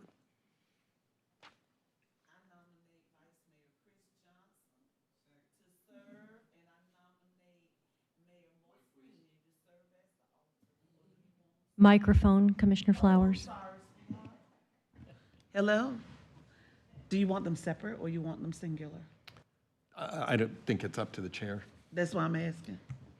If there's agreement by the second person that you're nominating, then I would think we could do it Yes, she together. agrees. We were chatting. Yeah, there is, and I mentioned it to Whit that I was happy to be the alternate. All right, then, just to make sure that it's clear and recorded, could you restate your motion? Sure. I would like to nominate Vice Mayor Chris Johnson as the representative to serve on the MPOAC. And I would like to nominate Mayor Mofrini to serve as the alternate on the MPOAC. Thank you. We have a motion and a second. Tina, do we have any members of the public who wish to speak on this item? No, Madam Chair, we do not. Okay, great. And is there any other discussion? Any other nominations? Okay, great. We have a motion and a second. All those in favor, please say aye. Aye. Aye. Any opposed? The motion carries. Thank you. And congratulations to you both, and thank you for driving to Orlando. Next, we will go to item 6F, which is the preliminary fiscal year 2027 PPC budget. And for that, we have the one and only Rodney Chapman. Hi. Hi, thank you for taking some time to have me talk with you about how the budget is shaping up for fiscal year 27. As I come before you each year, you're going to hear some of the same things you probably heard the last 2 or 3 years. First thing is the numbers will change. So at this early stage in the process, we are working with county administration and the Office of Management and Budget to put the contours around the budget submittal. And we've gone through the early checkpoints with the county, and I'll speak about that a little bit later on. But again, the thing to remember is the numbers will change, so don't focus necessarily down to the dollar or to the penny, because there's a lot of moving parts at this point within the process. The second thing is that I'm going to take a different approach this year than I normally do. Typically, I'll get up here and we dive right into the numbers, and I feel like this time we're going to switch it up a bit, and I want to begin by just highlighting some of the work of your staff, because I think it oftentimes goes a little bit unnoticed, and the fact that we have this countywide planning agency is a great benefit to not only the citizens of the county, but also to each of your respective cities. So I want to take a few minutes to highlight some of the work of the dedicated and talented team that you have here at the agency. The first thing I want to touch on a little bit is the Targeted Employment Industrial Land Study policy implementation. Commissioner Flowers touched on it earlier when it came to the question about US 19 and manufacturing. For those of you that were not on the board fairly recently, you wouldn't have been around for the update that we made to the countywide policy back in 2022. The purpose of that was to evaluate the effectiveness of those policies that had been in place for about 10 years to preserve land for high-paying jobs. I would admit, as planners, we don't often do the best job of doing that. Typically, we will adopt policy and then you move on to the next thing. You know, I challenged our group, let's take a fresh look at the effectiveness of that policy, and that 2022 update was pretty effective in showing us, while we did have some successes, we also had some challenges or things to pay attention to. And I'll just highlight a couple of those. We did find that there's about 3 million square feet of demand for Class C office space up through 2032 in the county, as well as another 6 million square feet of industrial demand by 2032. The disconnect was our policies were treating all land the same. So whether it was very large land in Tarpon Springs or it was in the Gateway, it all was governed under the same policy. And what we learned was industry and business has different needs, different desires, different locational characteristics. So what we came up with was a subcategorization, so I don't know if I get that right, basically broke down that Target Employment Center overlay into 4 subcategories, and developed a set of incentives to support different types of target employment uses associated with each of those subcategories. Now, at our level, that was sort of a countywide policy that was reflected within the countywide plan, but it didn't impact the city's local regulations. So what we have been doing for the last bit of time is to work with the city of Largo and the city of Pinellas Park to actually adopt those subcategories into their local codes and standards. That's really where the rubber meets the road. It's sort of like a 2-step process. So we make changes at the countywide level, and then we've been able to come alongside the city staff and work as an extension of their team to reform their regulations so that they can adopt new policies to compete with some of the preemption that Vice Mayor Butler was talking about. In this particular case, it was about live local. And you all have heard me talk about live local and the fact that that preemption makes it harder for local governments to preserve land for high-paying jobs. So happy to share with you that City of Largo has adopted those subcategories. They're reflected there on the map to the bottom, both suburban industrial subcategory as well as suburban office. And you see that sort of yellow diagonal line that's splitting the two, that's US 19. And so that explains how within the City of Largo, they have now reformed their regulations to make those target employment clusters that you see there, those 7, more attractive for private industry. Pinellas Park is a little bit behind Largo, no fault of their own. They had some hiccups with the state, and so they will be bringing forward their adoption of the target employment center subcategories that are shown on the map at the top. It's the purple and the red, again, that suburban industrial and suburban office subcategories. Again, the idea is to make our land use policies more attractive to private sector investment that align with those 7 target industry clusters that you see there. The other thing that we spent a lot of time on, and believe it or not, we started the update to the county's multimodal impact fee ordinance back in 2024. This is a jointly managed project that we're leading at the request of the county administrator in partnership with the City of St. Pete, City of Clearwater, and City of Largo. Each of us have funding dollars into the project.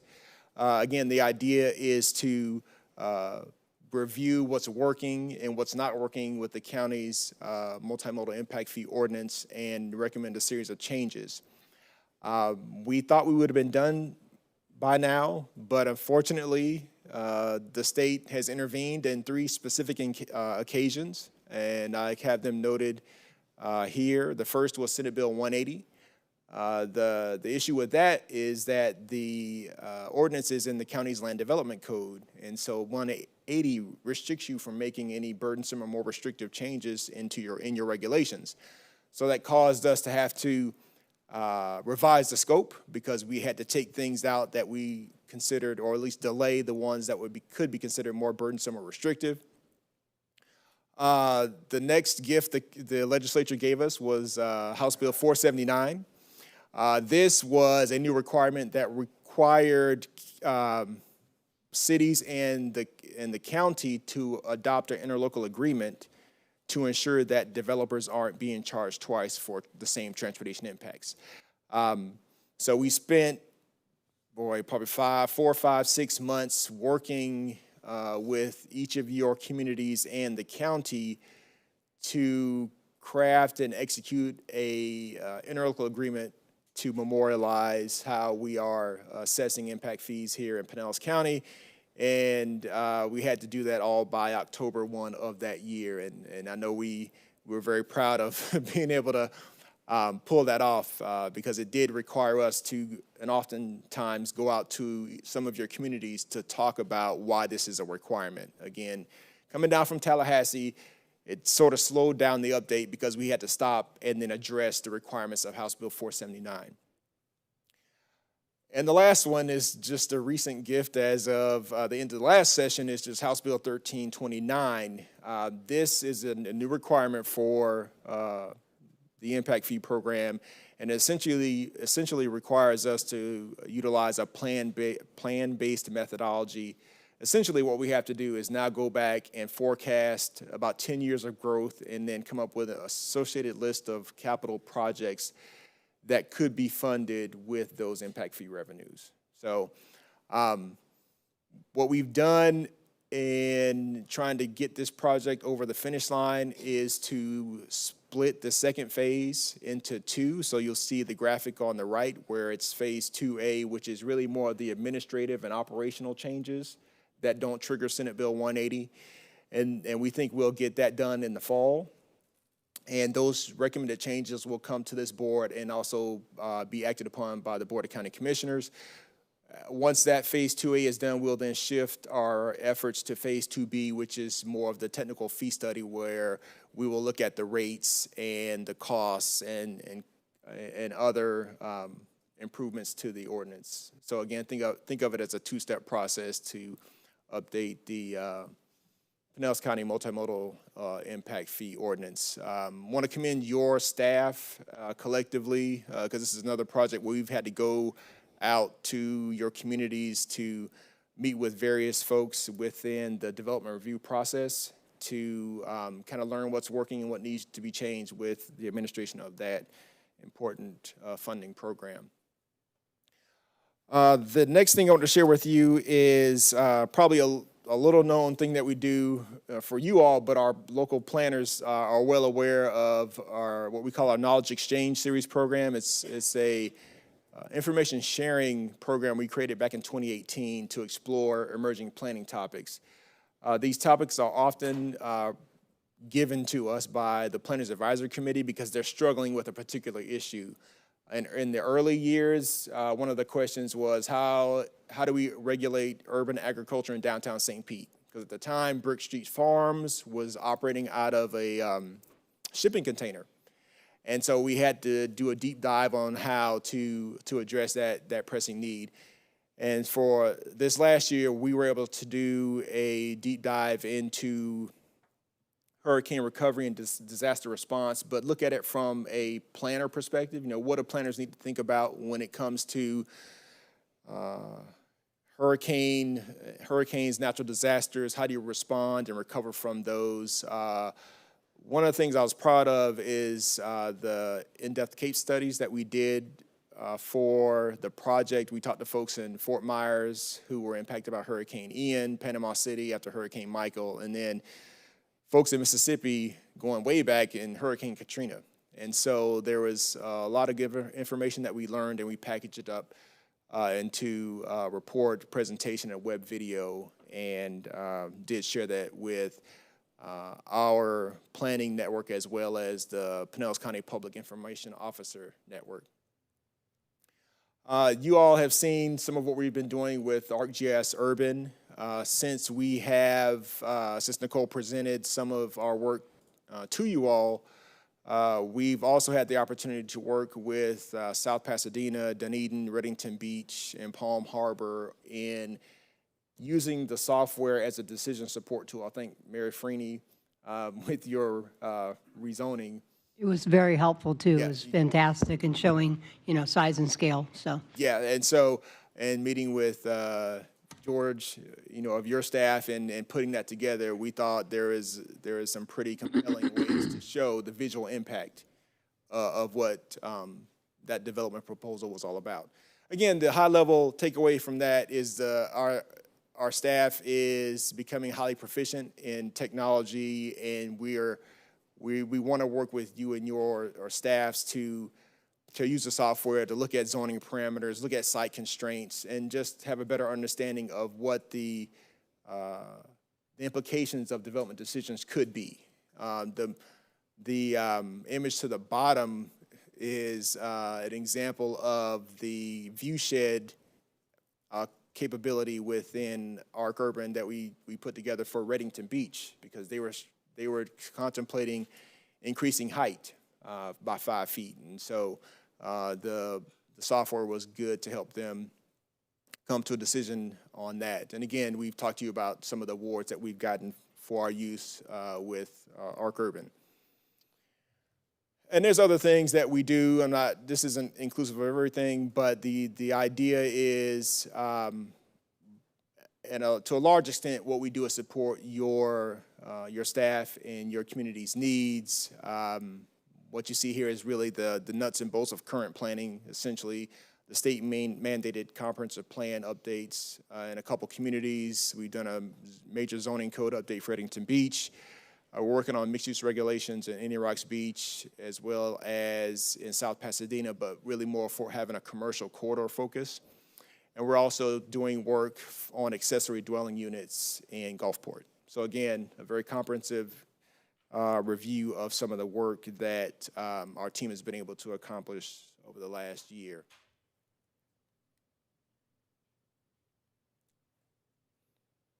Okay, here we go. So now let's talk about numbers. So as usual, we work with county administration and OMB to execute the guidance they give us. So as I've shared with you in the past, the Board of County Commissioners sets our budget and millage rate. and we work with the county administration to meet those broad budget parameters.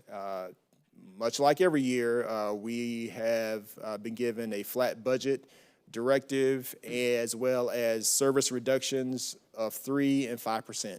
Basically, they want us to demonstrate how we would cut an additional $110,000 and another $184,000 from the budget submittal. And we've met that requirement by showing that we would have to make cuts in those 6 line items, everything from printing to legal advertising, contingency, training, education, and professional services.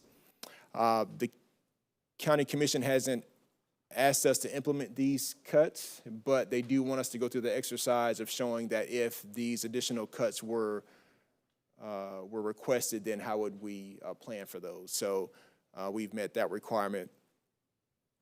We have also had discussions internally about further reducing the millage rate.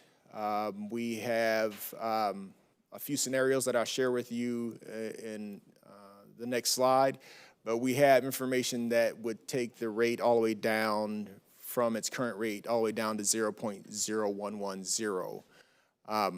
But one of the challenges we're having with the flat budget requirement is that the reserve level can't really be drawn down if you're not increasing those expenses for those one-time costs.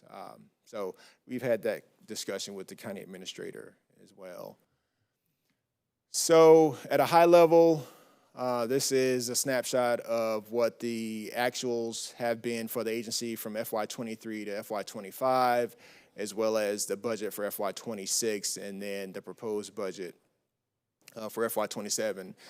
We don't really deal with the revenue side of the equation at this point in the process because it's too early and the property appraiser hasn't released any guidance. So from an operations perspective, it's $2.5 million, another $1 million in operating, and you see the constitutional officer amount and then the reserves. You'll notice that the reserves are projected to increase by a substantial amount. The reason for that is 2 things. One is our beginning fund balance, which feeds into the reserves, is based largely on your audited financial statements for the previous year. When we got the audit back from this last audit, we determined that the contingency amount that we were budgeting, which was around $600,000, wasn't spent down very much, so that money just rolls over. We have since fixed or reduced that amount in the line item significantly for the current year budget, so it's down to $50,000 that we budget now for contingency. The other thing is there was about, let's see here, $335,000 from the county for intergovernmental service charges that weren't charged. So we had budgeted for a much larger amount for intergovernmental service charges, and when we get the invoice for the county for that cost, it was much less, to the tune of about $300,000. So I shared earlier that we have worked with OMB to come up with different millage rate and reserve scenarios, so you'll see that information there. The information is oriented vertically, so at the top are the various millage rates. Our current rate is at 0.0175, which is all the way to the left. And then we have calculations that take the rate all the way down to 0.0110. The next row below that shows you the amount of ad valorem tax revenue that would be available. The next row below that gives information on that total budget amount, and then the last row in that white section shows you what the reserve amount would be at the various millage rates. And then OMB also was able to calculate what the tax property tax impact would be to the average single-family home, which is that last row at the bottom. So at the lowest scenario that we are evaluating, it's $6.19 to the average single-family homeowner. And then just also wanted to share that going back in the archives, the lowest rate for the Planning Council over the last 30 years was at 0.0125. So, any comments or questions on any of this information? Yes. I think I have a budget one-on-one meeting coming up, but in my one-on-one meeting, can you provide for me where you had reduction in services? I presume that is the reduction in the services you provide to other municipalities? Yes. If you could provide me with kind of what that will mean as it relates to work that other municipalities need from you because they don't have the internal staff, and any projects that may or may not affect, going forward, please. Yes. Thank you. Thank you. I do have just one kind of wrap up. So as Commissioner Flowers mentioned, we're meeting with each of the county commission beginning next week. We'll sit down with them and have a discussion about their priorities. We will then reconvene with the county administration and OMB the first week of June. We'll have a budget information presentation before the county commission in mid-June, and then we'll bring a budget and millage rate forward for your recommendation at the July 8th meeting. And the whole process will wrap up with the Board of County Commissioners adopting our rate and budget at 2 meetings in September. All right, thank you. Tina, do we have any citizens requesting to speak on this item? No, Madam Chair, it's not an action item, so no. Okay, thank you. But you would like feedback today, that's the request. Yes. Okay, does anyone, I've got something, so I'm wondering if anyone has anything else. Okay, could you go back to slide 7 with the budget guidance? Yes. And I'm not going to put anyone on the spot if no one wants to respond or give any input on this part, it's fine. But I'm wondering about what you called the exercise that you were asked by the county to go through on the 3% and 5% reduction scenarios.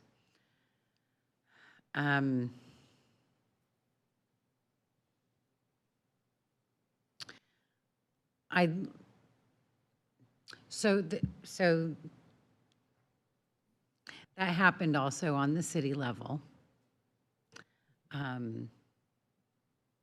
only to start to see that the intention and the plan behind those requests were not what departments thought they were. We don't have the numbers yet. What I see with Forward Pinellas is an entity that already operates on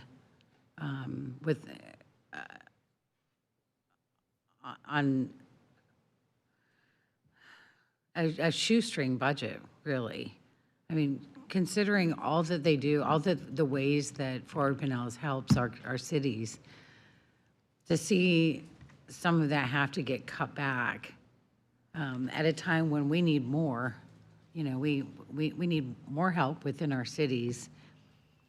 I really struggle with that because you guys have, I've been on this board for several years now, and I just always see you guys operating on a really tight budget, but you make it work, and you make it work with some of the best people around, the best people in the business. I know that when you hear about this, oh, everyone has to do this exercise, everyone means everyone.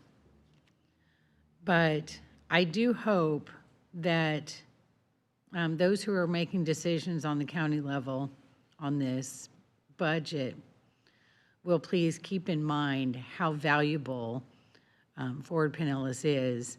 And when you're asking for a 5% cut, when you're even asking for a 3% cut, that cuts deeper here than in a lot of other places. And I do hope that the importance of their work will be kept in mind as the budget process moves forward.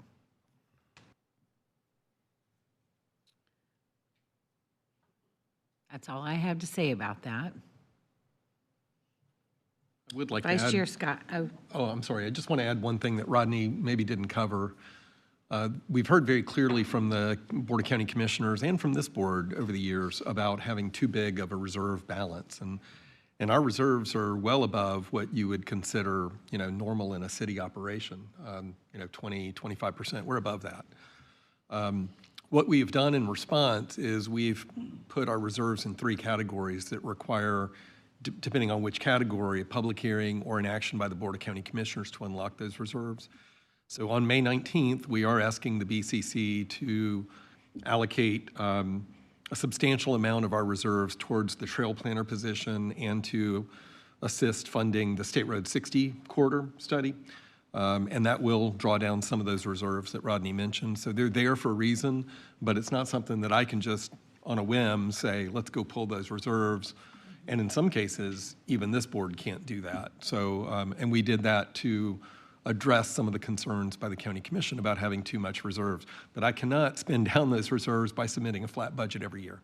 So something's got to give at a certain point. And that's money that's been collected by, from the taxpayers to spend on planning activities. So I can't give the money to the sheriff. I can't give the money to the parks, to hire a few more rangers. And I can only go at the pace of our cities.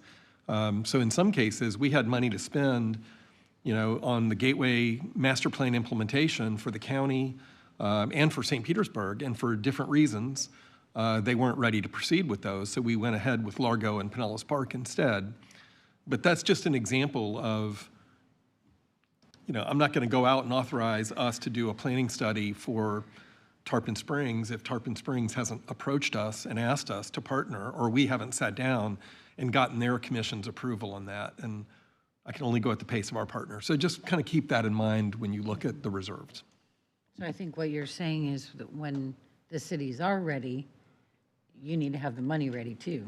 That's true. And so we just met with Indian Rocks Beach that talked to us about reforming their 1981 land development code. And we're happy to do it, but that would require another action by the Board of County Commissioners to take that money out of reserves. So by going from a $600,000 contingency, which we used to have, down to a $50,000 contingency, which is not really reflected in these reserve numbers, it will be next year, it's reduced our flexibility a lot.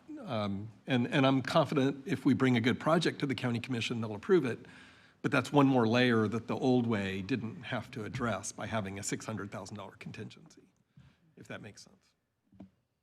Thank you. Vice Chair, yes. Thank you, for Madam your Chair. patience. Oh, no problem. I just wanted to just make a point that Fort Pinellas isn't being picked on here. This is an exercise that every department goes through every year. It's just a decision point, just so we know. I mean, they'll say, we're going to do this with Public Works and Utilities and BTS and about 3 dozen other departments. They're going to say, here's a flat budget. If we did a 3% reserve or cut, this is what it would look like.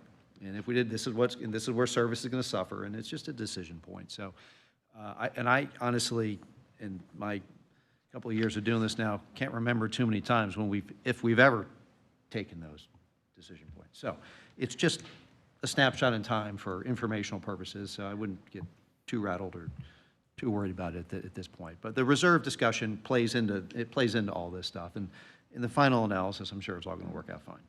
So. Thank you. Thank you. That provides me with some comfort, personally. Anyone else? And just for Commissioner Peters? Just for historic safe, I'm the one that brought that to the county, because that's the same exercise we did at the state. So every department in state government does the exact same thing for the very exact same reason. So we would know how many fewer case managers would be at DCF, or we would know. And so if you were going to do a press, and much of this came in after the recession, 2009-10, when people had to cut budgets and they were just randomly cutting budgets without looking at what was going to be the impact. So this was just a way to have an exercise to go, okay, I think I can live without this, but I can't live without this, and help make priorities. Now, we haven't had that kind of a recession, but it has just been an exercise, and it also helps us value, where our priorities are falling. So it's not a bad exercise. Right. Absolutely not a bad exercise to do. And just, you don't like it, I'm sorry, but that is something I brought into the county because it's what we did in the state. I did not do that when I was mayor in Pasadena. And I was one of the few mayors that didn't lay off any employees back then. And so, of course, we spent on a lot of reserves in Pasadena, and they didn't appreciate that afterwards. But yeah, it's just a different way to look at if you're gonna have to make a cut, what's going to be the impact, so you know. Because in 2010, people were cutting and had no idea what that really meant. And so, so I don't think it's a bad exercise. I don't think it's something to be, it's a good exercise. It really is. Thank you, and I actually agree. The reason I brought it up is because I really want to show support for Forward Pinellas and all that they do, and it is hearing from you all. It is really encouraging to know that at this level, it's being done with great integrity. I certainly appreciate that. So thank you. Anyone else? No, that just to piggyback on what they were saying, that's why I asked for that data, Mm-hmm. so that when we're having our discussions, because that's what we do, we talk about what they have, what this will mean to the department. So I don't want to just say it would mean, I want to be able to share, this is how it will affect them if this should happen. Yes. And we do have some that stay the same. We say, nope, they can't take it. And then there are others that get a bigger whop than others. And yeah, so it's a jubilant discussion. Thank you. Yes, I'm sure it is. And I did notice that those are coming up next and soon. And I know that that those will take a bit of a deeper dive into what we're looking at here. And I feel really good about how those conversations are going to go with the folks that we have here. So thank you. Anyone else? Yes, Vice Mayor Johnson. I just wanted to say, how much our city appreciates Forward Pinellas as a partner. Obviously, we're involved in a lot of different planning operations with you all, and we are trying to think about what Largo's going to look like in 10 years, and as a location that's the kind of a hub of a lot of different transportation and industry, as well as Pinellas Park. We are proud to be thinking ahead and thinking. How do we preserve some of these work centers in our county and be forward thinking so that we're not just throwing apartments up in every single empty lot. And we do appreciate that partnership and the planning that goes into that. And again, we don't have the resources in-house to do that, but we certainly have funds to join in and help pay for those things. So thank you very much for the work you do, and thank you very much for your partnership. We appreciate it for sure. Thank you. Anyone else? All right. Really quickly. Oh, yes, sir. Rodney, this is your second year volunteering to be the budget administrator, right? Because I think you're doing a good job. I've done it I volunteered many years ago. Okay. More than 2. Okay. Yeah. If you give me just a little bit of liberty, just one more comment I'll leave you with. Well, 2 things. One is we've asked OMB about any guidance for property tax reform, because I didn't mention that in my remarks, and they told us there's nothing we can tell you. So depending on what happens in the legislature, I'm not sure how to inform and advise you all. Maybe something will happen between now and when we bring back the budget recommendation in July, so there'll be some clarity. But again, that's not part of anything that we are addressing right now. The other thing is, I think it was Vice Mayor Butler that talked about preemption, and to talk about Vice Mayor Johnson's comment about staff capacity. I've told the planners around the county, the preemption is real. I think you all see it. And I think one of the ways to deal with it is if you're really serious about making change in your community, you probably need to do it sooner than later. Because if you don't, then the state is probably going to consider preempting you being able to plan for your own community. So that's the way in which we frame these conversations with your staff, is that just if you have something you want to get done, you probably want to get it done sooner than later, because the state has shown that they will sort of rule from on high and then limit what you can do. All right, thank you. Mayor Freeney. Well, I think that's a really good reason why to make sure that there's flexibility with some of the reserves and contingency money, because, I mean, truthfully, since I've been on this board and now I sit as treasurer, so I sign checks, I've never, I see very responsible thinking about how the money is spent. And also, Dunedin got turned down for its small grant this year, and it's a project that actually, we still want to do. It's got a lot of merit, so I just think proactiveness, especially for that reason, is good. So that's all. All right, thank you. Anyone else? All right, well, thank you so much for that update and for all that you do.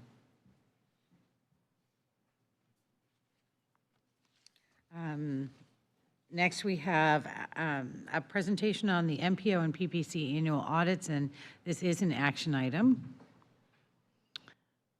Presenting for this today is Julie Davis of Rivera, Gordimer and Company. Good afternoon. Hello, everyone. I'm Julie Davis. I'm a shareholder with Rivera, Gordimer and Company. I'm pleased to go over the results of your 2025 independent audits for Forward Pinellas. I would like to start off by saying thank you to the entire team here at Forward Pinellas. There's 2 audits that we get through, 2 different organizations. As you heard, there's a lot going on here. So the fact that they can do the audit on top of their normal day-to-day functions to get us here on time and on schedule, just really want to commend Rebecca, Madison, Chris, with your entire teams here. Again, it's a big team effort to get through everything, and really want to commend them for all their hard work and effort. As I mentioned, we are doing 2 separate audits. First and foremost, we're doing the Pinellas Planning Council, which is a component unit of the county. And then on the other side, we're doing the MPO as well, which is a federally funded organization. So on the PPC side, we did start the audit back in December.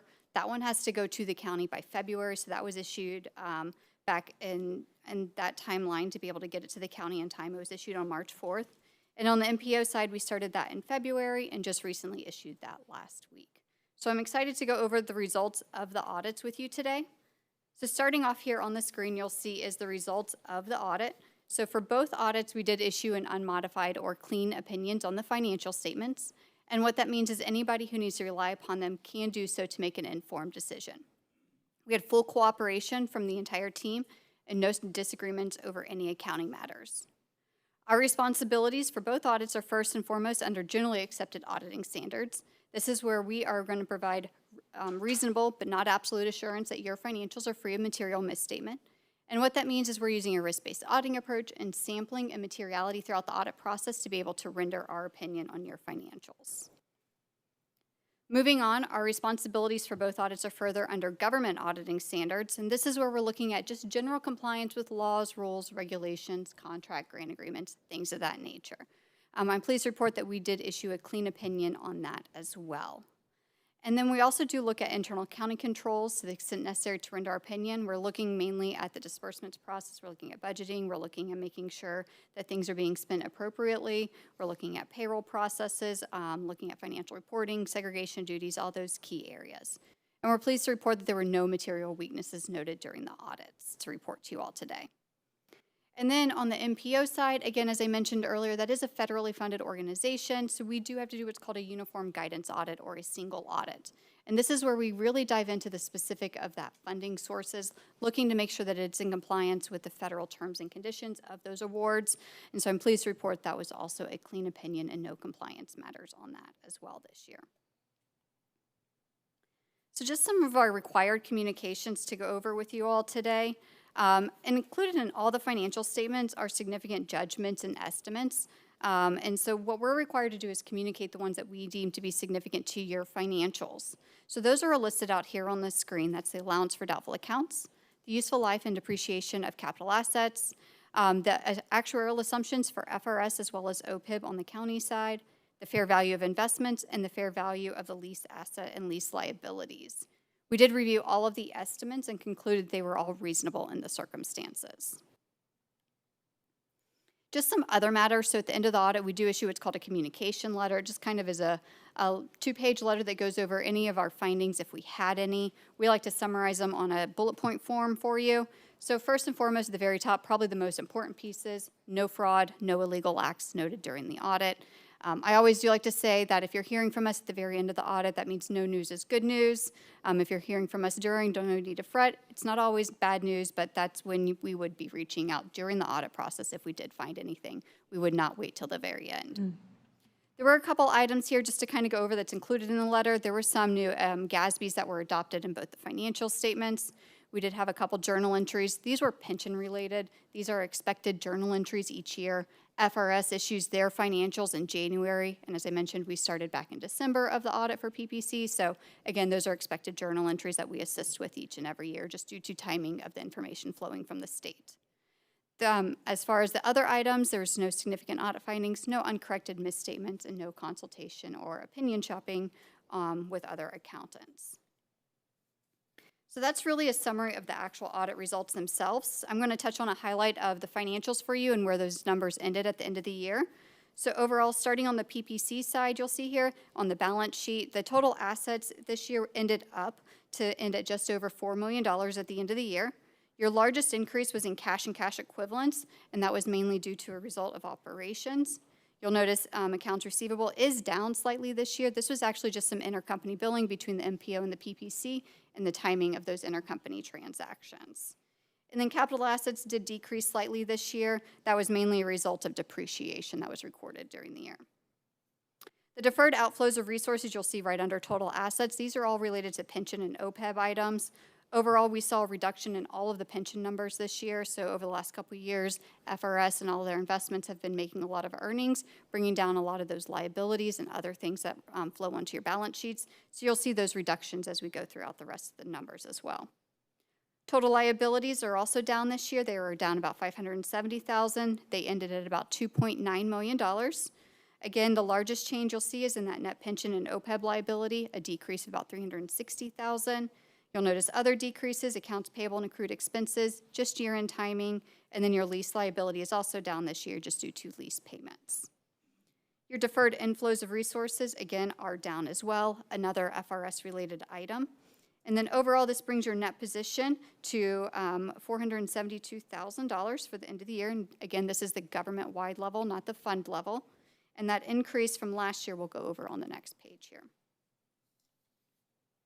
So on the income statement side, or the statement of activities, you'll see that overall your total revenues for the PPC were down this year about $368,000. So it's still a good year though, about $4.3 million in revenues overall. Program revenues, you'll see, had the largest decrease, about $447,000. Some of these were intercompany payables and receivables. The PPC does provide services to the MPO, as well as we noticed that at the time spent, there's a lot of completed projects this year compared to last year. Property taxes, you'll see just a small increase there. Again, no big changes in the millage rate, but an overall increase in the property values. Moving down to expenses, total expenses were down this year as well. They ended at just over $3 million. Overall, those big changes year over year were intergovernmental services that are billed from the county. I think you heard earlier in the budget talk that invoice came in a lot lower this year from those services. That was really the overall result of your reduction in expenses this year. And that led to your change in net position of about $1.2 million for the year on the Pinellas Planning Council side. And then finally, moving over to the MPO side, starting off on the balance sheet, overall total assets were relatively consistent year over year. You'll notice some big changes. There was a swing in cash as well as grants receivable. So cash is down, but your receivables are up. Again, this is just a result of timing. No big concerns there. Just those timing of those year-end grant to the federal government just took a little bit longer to get in this year. Total liabilities were relatively consistent. There was a small increase. Again, when we looked at it and we looked at the cutoff and making sure things were in the appropriate periods, we just noted that there was some timing of payments. Again, I believe AP was just paid prior to year-end versus at year-end this year. And overall, your net position did decrease slightly this year to $980,000, and we'll go over that on this last page here. So overall, total program revenues for the MPO were down about $192,000. They ended about $2.6 million for the year. Program revenues, which is your grant income, was down this year. Again, this is billed based on actual work product and time that you all spend on these projects. So again, a lot of those projects wrapped up last year. Some of them are in the earlier stages this year. So just timing of when those grant income is coming in. Program expenses were slightly up this year, mainly as a result of hiring some outside consultant for some of the ongoing projects this year. And this led to your overall change in net position of a loss of about $120,000 for the year. So again, high-level summary, high level of the audit results, high level of the numbers. As you all are diving into 27, I'm looking at 25, so I'm sure it's very timely information, but great information to have, and I'd be happy to answer any questions you may have. Any questions? No. All right, fantastic. Well, thank you so much for that presentation and for that work that you've done. Again, this is an action item. So since we, great. And do we have any citizens who wish to be heard on this item, Tina? No, Madam Chair, we do not. All right, thank you. Well, in that case, we have a motion and a second to approve and accept the audit reports for the VPC and the MPO. All those in favor, please say aye. Aye. Any opposed? The motion carries. Thank you. Next, we have our director's report, so I'll turn things over to Whit for a while. I don't have anything. No. No? Well, first, I want to say thank you all for the discussion last meeting. I thought it was really helpful and thorough. And, sometimes you just need to have those kinds of discussions. So we listened to you, we heard you, and I'm happy to report today that I think we continue to make progress on development of a regional MPO, an agreement for a regional MPO. But I want to say that, this has been a pretty heavy lift, and it takes time because it is a big deal, and it is something that, all of us here, and we have Johnny Wong from Hillsborough County, we have Tania Gorman from Pasco MPO. Both of them are here and able to come up and speak at any time. But before I turn it over to Chelsea to just walk you through today's decision, I really do think that the spirit of collaboration is starting to emerge. I feel good about the progress we're making, and I wish I could snap my fingers and be done with it. I'm sure a lot of people do, and just move on. But having these kinds of conversations and the debates and the guidance has been extremely helpful. What we're asking you to do today is not approve a resolution like we were last month. And the reason for that is we've already moved into phase 2 of this work based on the direction from the TMA leadership group and the discussion that we've all had here. And what I've heard loud and clear, particularly from Commissioner Scherer, but from others as well, is that you'd like to see the full package of the bylaws, the interlocal agreement, operating procedures, before you vote on a decision to move forward with an MPO, before you approve a resolution. So we have a very limited focus today to really just respond to the action that was taken by the Hillsborough TPO at their meeting, I believe it was last week. So with that, Chelsea's going to buzz through the first couple of slides because they're redundant, and then get you to the question at hand. Can you pull up the slides for this item? There we go. Okay. Yeah, so some of these slides are a little bit of a repeat from last month. But really just, again, why we're here today. This all stems from work back in 2023 after a request from the Florida legislature to explore the merger. So we've been working towards this merger really just to create a single local decision-making policy board to prioritize those federal transportation investments in the area. As we say, commuters, residents, they don't really know when they cross from one city or one county into the other.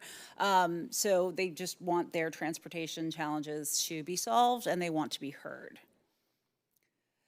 So far, we've completed an employee culture survey, a summary of MPO operations, and all of these documents are included in your packet. We had a great workshop with many of you back in November, and then our consultants helped us out with doing an operational comparison report to really compare and contrast the various MPOs and how similar and also how different we are amongst the three of us.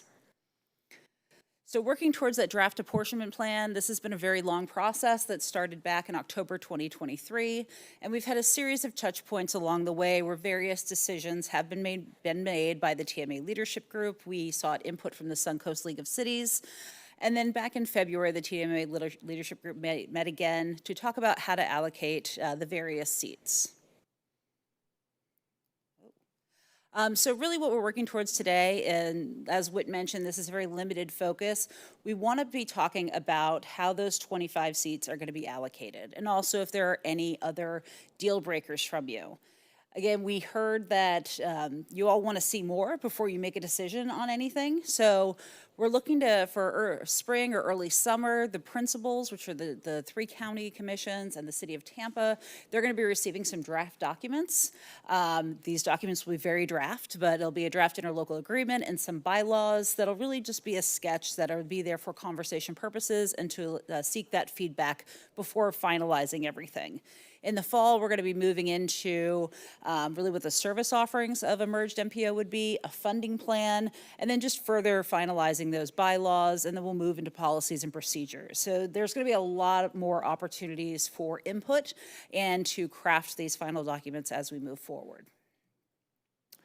Just a reminder about the relative size of the 3 MPOs, or the 3 counties that the MPOs oversee. And then when we talk about those 25 seats, so when we brought this to you last month, the proposal was for the port and the airport to come off the top, for Hillsborough County to have 11 seats, for Pasco to have 4, and for Pinellas to have 8. Now, this went back to the TMA leadership group where they discussed the comments made by the Ford Pinellas board, and there was a lot of really positive feedback where they said, okay, we hear what Pinellas is saying, and we don't think that, it's a deal breaker to take another look at everything. So the Hillsborough TPO met last week and discussed the Pinellas proposal, and what you see in front of you is what the Hillsborough TPO board voted to recommend. Hillsborough would now have 10 seats that would be designated by the Hillsborough County local governments. Pasco County would have 5. And I put up the population percentages there, so you can see Pasco, about 19% of the population. They'd end up with about 20% of the vote. Pinellas would still be at the 8, which is the number that we discussed last month.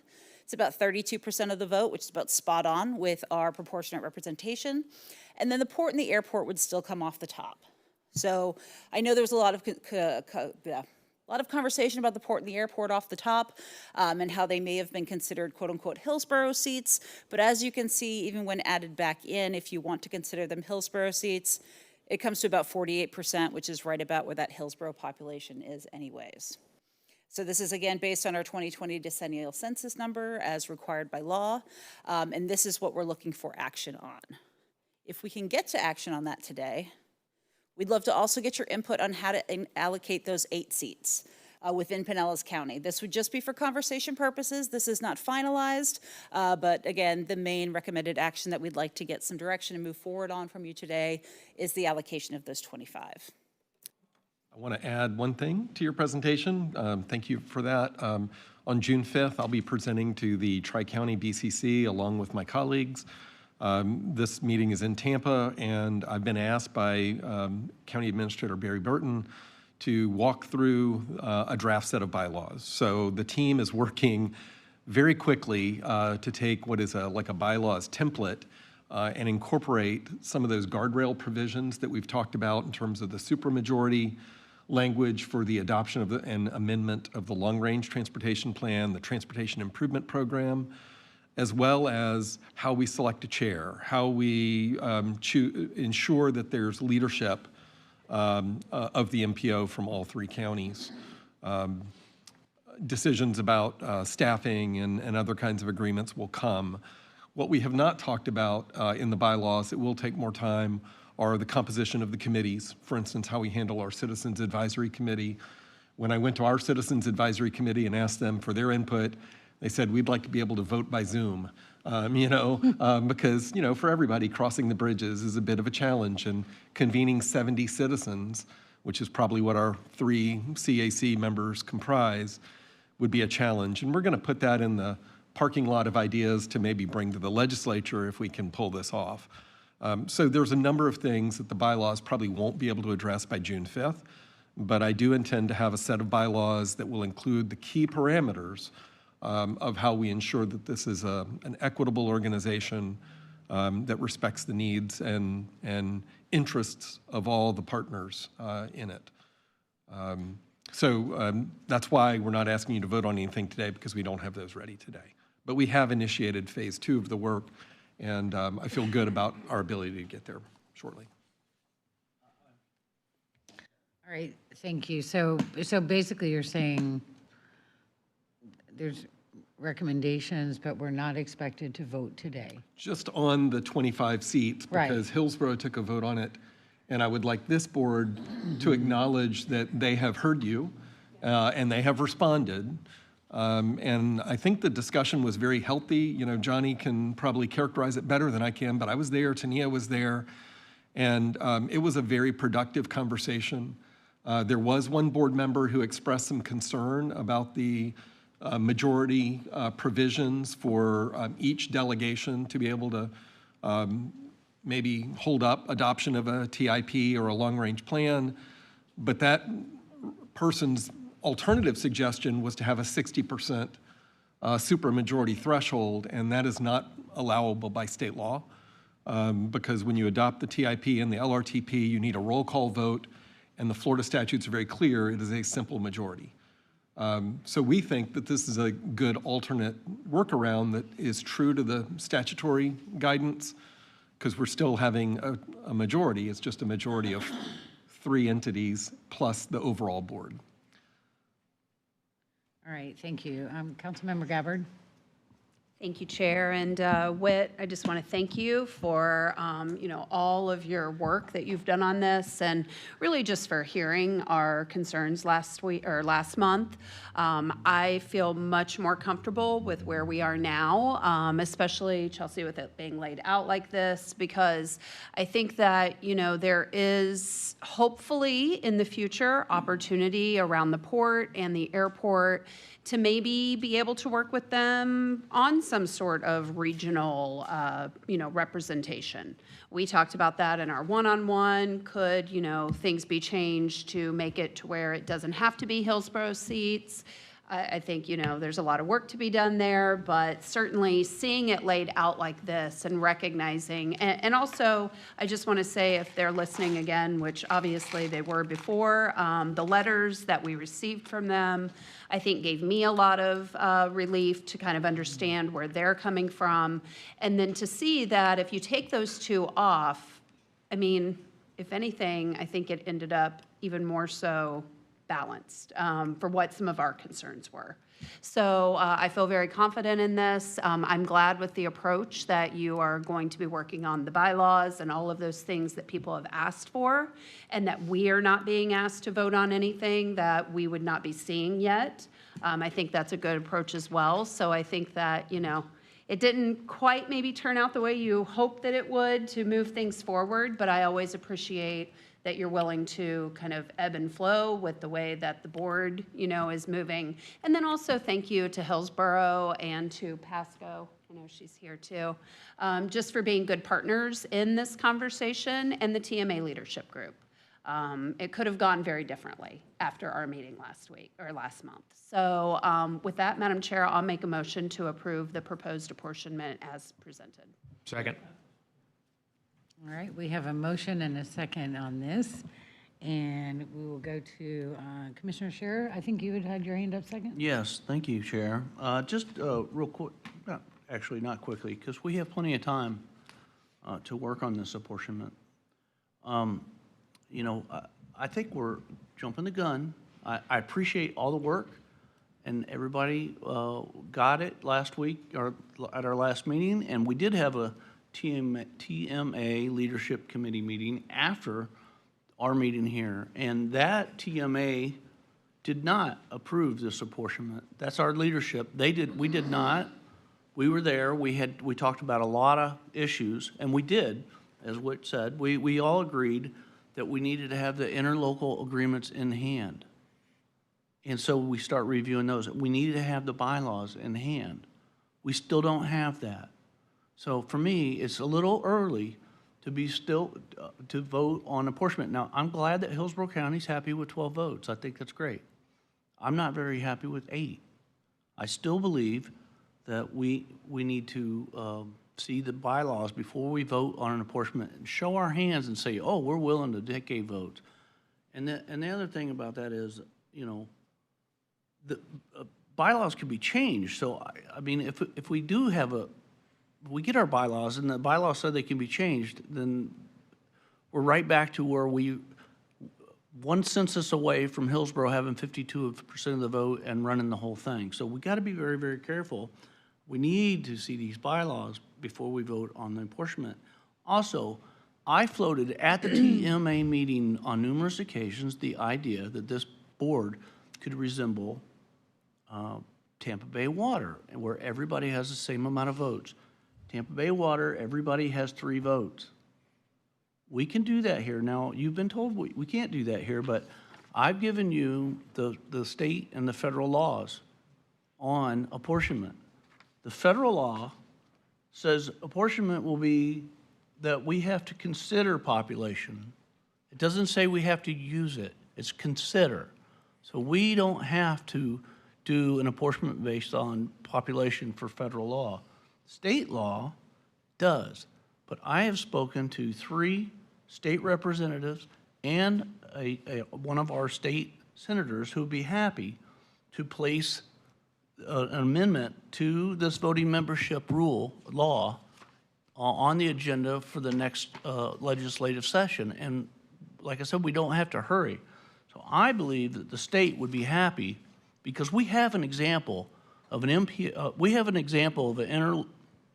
tri-county agreement that works great, and that's Tampa Bay Water. And I believe before we tell everybody, oh, we're happy with our 8 votes, that's the best we're going to get. Well, I want better than what we have.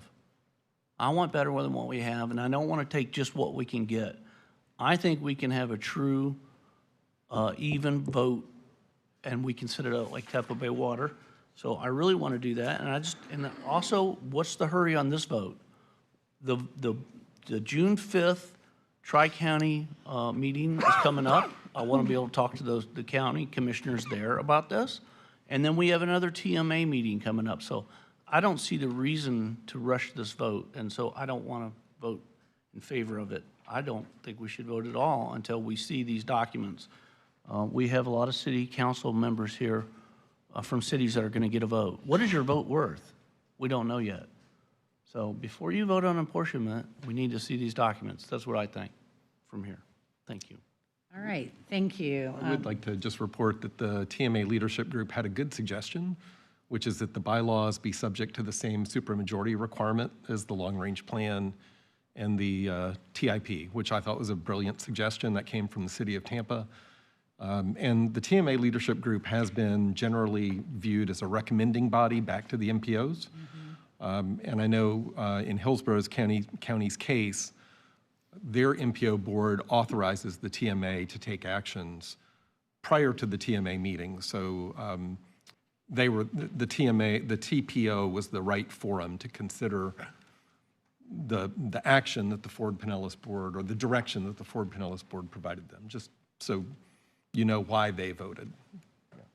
Thank you. Thank you for sharing that. And as someone who has served on the TMA for, I think, 3 years now, I mean, it's been a long time we've been talking about this. And I have to say, if you had asked me 3 years ago if we were going to get to this point, I would have laughed, because not everyone was cooperating as much as they are now, but we have really evolved into being regional in our interactions with each other during the meetings. I mean, you can just tell that people are coming around and seeing the benefits of doing this.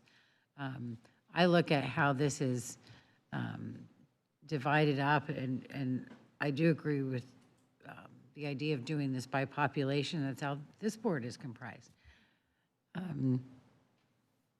I was really encouraged that after the last TMA meeting, we saw that Hillsborough got to work. That Hillsborough was listening. And the letters that we received, I mean, all of this really shows support for this direction that we're going in. And I am very supportive of it too. I agree. It's hard to see things or to make a decision on some things because we don't have bylaws right in front of us and all of that. But this wouldn't be the first time that any of us has voted on something that's happening by steps. Okay? So I'm very comfortable with having this vote today. With that, we'll go to Councilmember Floyd. Thank you. I just wanted to share my perspective from the TMA meeting. So we went there and we described what the conversation was like last month in our meeting here at Fort Pinellas, what some of the concerns were that board members brought up. And I mentioned like T-BARTA and the experience there that was shared here last month. And I felt the immediate response from the Hillsborough representatives there was, okay, yeah, we can consider what you're saying, and we don't want this to die here. And a lot of them were like, oh, 1 seat for Pasco. And you can see that they took it back to their MPO and immediately made an adjustment for what our biggest concern last meeting was. And so I think that really speaks to their willingness to engage in this process and have it be a partnership and not, and immediately set a precedent that's like good cooperation instead of, I guess, what we had described as having happened in the past. And so I think that really sort of made me feel good about the direction this was headed in and made me feel like there are people who want to work together. Now, we got into a bunch of discussion about all sorts of other things that are going to come up over the next few months. But as far as this one really crucial aspect of it, they immediately were willing to come up with some sort of compromise. And I think that that says a lot. As far as, you know, some of the stuff that's written on the paper we got here, and, you know, I mean, personally, I understand the argument that anybody could make, but personally, I think you're seeing something quite equitable being presented on the screen right here, no matter how you look at it, really. And so I'm comfortable with it. And I think that we've grown a lot as a region since even I started on the TMA. I think I was on there for part of the year last year, and then now I've been on there this year. And some of the same people that were really pushing back on a lot of the work that we were doing for this have come around. They still push back, but they see themselves in a partnership now, is what I would say, in a way that they never did before. So that was my experience at the last TMA meeting. I thought that we might be moving in that direction, but even I was surprised as to how much we had moved in that direction. So I just figured I'd share that. Thanks. All right, thank you. Anyone else? Commissioner Peters and then Menino. Yeah, so I have served on Tampa Bay Water for more than 6 years now. And that board is seamless, and it's equitable across the board, from Pasco to Hillsborough to Pinellas. And what we do on that board is remarkable. And we don't have the nitpicking arguments like our MPOs have gone through. We don't have that, like you guys have had some real difficulties with Hillsborough, and all you need is one election to change that, right? And then all of a sudden, you could be right back to that. And if they have the majority, I agree with Commissioner Scheer completely, because you don't know what one election is going to do. You don't know how it's going to change.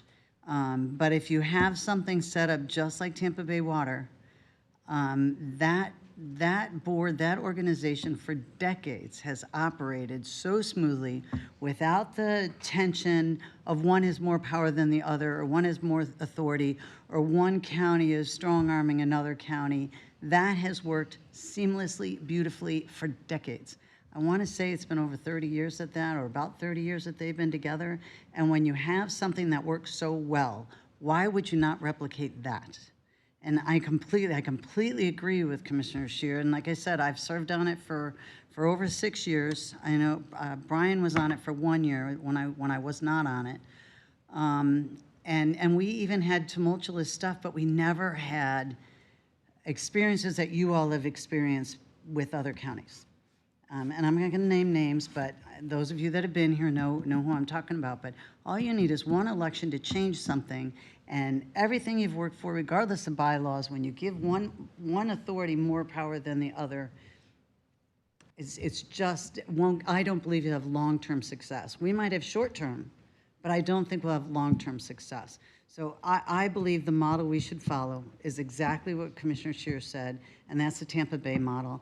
And I don't see how anybody could come up with a reason why that is not an acceptable model when it has worked beautifully for about 30 years. So I don't care if you're Pasco, Hillsborough, or Pinellas. The people that have served on that board have witnessed for 30 years how it has worked amazingly. So I just, yeah, this is closer, but this is not equitable, and I don't believe it'll bring long-term success. I have very little confidence in long-term success because any election can change anything. And so no, I wouldn't support that at all. All right. Thank you. Councilmember Menino. Thank you, Chair. Thank you, Commissioner Peters, for those words, and I agree 1,000% with you. Wanted to take a second to appreciate Commissioner Scheer and his voice and work that you've put into what is protecting the best interests of Pinellas County, and that's where it's coming at the core. And I greatly appreciate that and respect it. I think, why would we try to reinvent something that has been working for 30-plus years?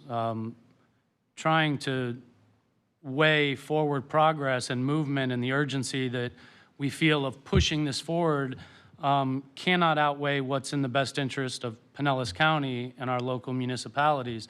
And that's what we are elected and sit in here and serve to do.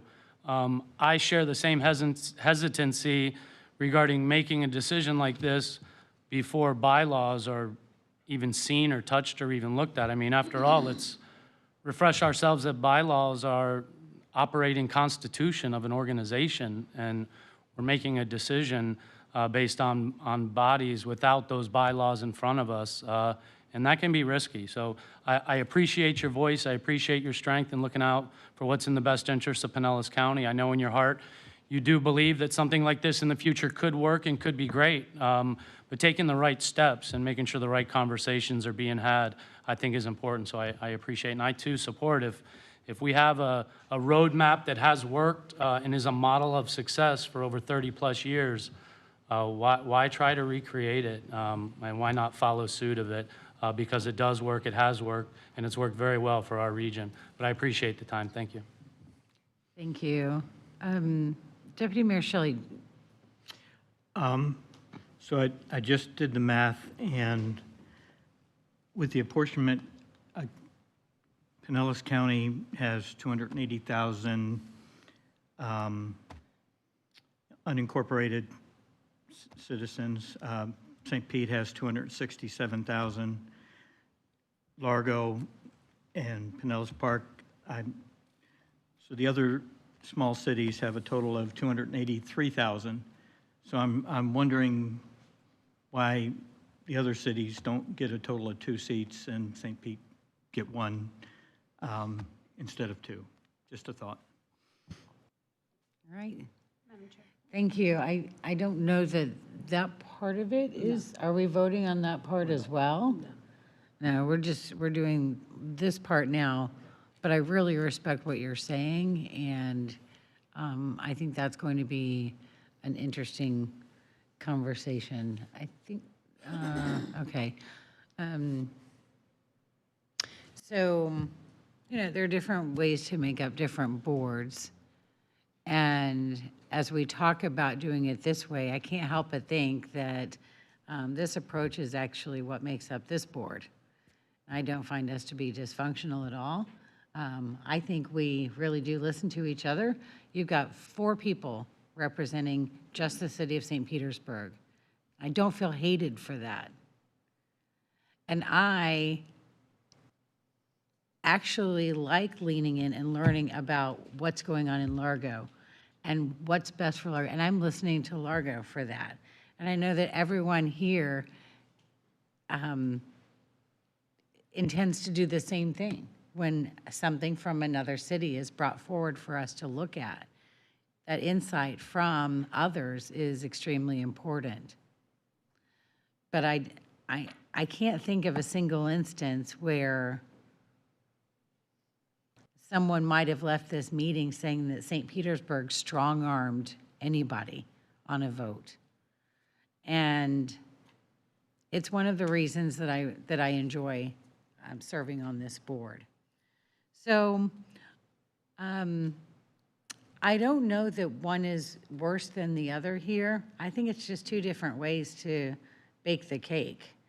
And in terms of the bylaws, it sounds like those will be up for review at some point, one of the next steps. And yes, they could be changed at some point, but I have never dug in and refused to vote on an ordinance or voted against an ordinance in St. Petersburg just because in a couple of years somebody might change the ordinance. We have to apply what we do in our jobs all the time in these positions to scenarios here and on this board and in our respective seats back home. I just wanted to share those few thoughts with you. I have been knee-deep in the talks in TMA on creating this regional MPO for a long time, and it's actually this board that gives me the confidence that it can work this way. Madam Chair, if I could add something. Go ahead, Commissioner Scott. Yes. Thank you, Madam Chair. So I did serve on Tampa Bay Water for a year, and that board works flawlessly. It really does. But I think managing natural resources and transportation planning are completely 2 different animals. And I think transportation planning touches people's lives in a very, very different way than natural resources does. So I think the more input that we have for this type of a board, the better. And Commissioner Scheer, I thought it was great that you brought this up last meeting. We had a very robust discussion about it. And I think this is a great equitable apportionment. And I support this. And I think it's important that we send a positive signal to keep these discussions going. There are off-ramps in the future if this is going sideways and we don't like it. So I'm comfortable with what we have here today. Thank you. All right. I just wanted to add, just to remind you, because I thought about making it a core part of the presentation and we got our wires crossed a little bit. The guardrails that I mentioned before on the adoption or amendment of the long-range plan means that 5 of our 8 representatives can say, wait a minute, we don't think we're getting a fair shake. A project cannot go forward with funding if it's not adopted in the long-range plan or amended in the long-range plan. More appropriately, or more importantly, every year, and frequently several times a year, we amend or adopt the Transportation Improvement Program. Nobody gets any funding if we can't agree on the Transportation Improvement Program.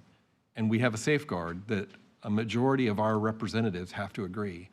3 out of 5 now, PASCO people have to agree for that to go forward.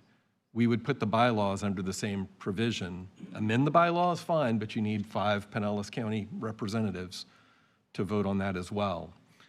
I don't know how we can make it more equitable. And Brian Hunter is in the back of the room who could stand up if he wants to and tell you that every year he has to certify that the 5-year work program is fair and equitable to all the counties. By what, Brian?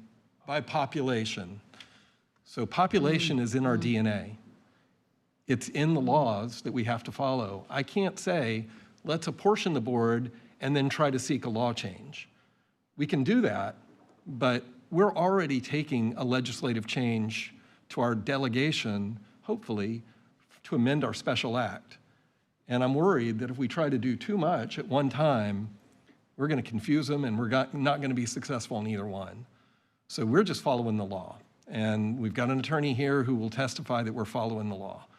There is some flexibility and some wiggle room, and we don't have to get the percentages 100% accurate, but we have to be in the ballpark of a reasonably population-based board. And I'm not aware of any MPO in Florida that does not apportion by population. So if you change the law for us, you're opening up a can of worms for 27 MPOs. And I'm just worried about that because I know how the other MPOs might react to that. Unless you just carve out Pinellas, Pasco, and Hillsborough, and that often doesn't go very well. So there's some hurdles there, and I just want to make you aware of that. All right, thank you. Mayor Freeney. So I went to the TMA so I could fully get myself educated on everything and kind of hear from some of the players there. And I stayed till almost the bitter end. And I do think Hillsborough going from 11 to 10 shows a lot of good faith. And at the end of the day, as I'm taking all this in, and I appreciate what you're saying, it's really given me some thought about, that complete equity. And I understand your point, and I think it's a good one. Of course, I asked myself, is a regional MPO a good thing? And of course, my predecessor was concerned, Mayor Bajowski, because she thought small cities would lose their strength. But I think that, again, it's important from a regional perspective to do it. That being said, I personally, looking at everything that I've looked at, think this is a reasonable apportionment plan based on good faith by a lot of parties that have worked hard. I'm assuming, Whit, that nothing's in stone. If something changes in the law, we're all going to be saying, oh, wait a minute, let's rethink that. But based on existing law, there's a lot of work that got done to get to this point. And I share the concern that it would send the wrong message. And so, obviously, and I heard it, again, I heard it at the TMA. Everybody's concerned that we fully look at all the bylaws. Again, nothing's in stone till it's all laid out. But it feels like this is a good faith gesture, not in stone, to just, again, show our good faith that we should keep it moving. So those are just my thoughts. Thank you. Anyone else? Oh, yes, Vice Mayor Johnson. Yeah, I again appreciate Commissioner Scheer bringing up the inequity of the original plan and getting us to where we are today. But I do have to echo Commissioner Scott that I think we've got to put in a lot of work to get us to here. I like the fact that we're going to have some small city involvement in this, because if we only had 3 seats and 3 seats and 3 seats, if that's how it worked, certainly there would be 0 small cities sitting on that board. So we definitely want to, I appreciate the fact that we're going to have a larger board so that we can have some representation from small cities and medium-sized cities. And so I'm in support of this, knowing that we can stop it if we don't like the bylaws or any other makeup that how we apportion votes and how we supermajorities per county. I think those are all great things, and I think that'll help us make sure we don't have one county running over all the other ones. And again, it's all the money's still got to get apportioned by county anyway, or by population anyway. So I don't have much concern on that. So thank you. All right, thank you. Commissioner Flowers. Thank you, Madam Chair. So I was on the opposing side, and I was very vocal being on the opposing side. But what I was asking for has been generated here, which was to see how we could get additional representation that would allow for our voices to be heard and not be counterintuitive in the discussion. So that has occurred by giving Pasco County, and wherever the Pasco lady is. I know she was like, we don't want any more seats. I was like, don't say that. I was like, don't say that. What I was asking for occurred. Since that time, we had a presentation before the county commission from the head of the Tampa International Airport. And I've had a chance to meet him prior to, and I do trust that because he is a very engaged individual, I do trust that he himself, because that was one of my concerns as well. Are you sending somebody who can make decisions, or are you sending somebody who says, well, I have to go back and ask? Well, that's not what we need at the table, because we need for a decision to be made. And so he has been very ingrained. He shows up himself, so I feel confident with him. The Port of Tampa folks I don't know so well, but I do feel very confident with the Tampa International Airport. The other piece that I had to go back and think about was when we were re-merging Career Source from Hillsborough, Pinellas to Hillsborough, Pinellas. There was the consortium, which was made up of 2 commissioners from Pinellas, 2 from Hillsborough. And we had the delightful pleasure of really trying to put all the pieces together to create one entity. That board, the larger board, wasn't formed until after we did all of that work. And so I had to think about that honestly, because coming together with a draft is what we essentially did.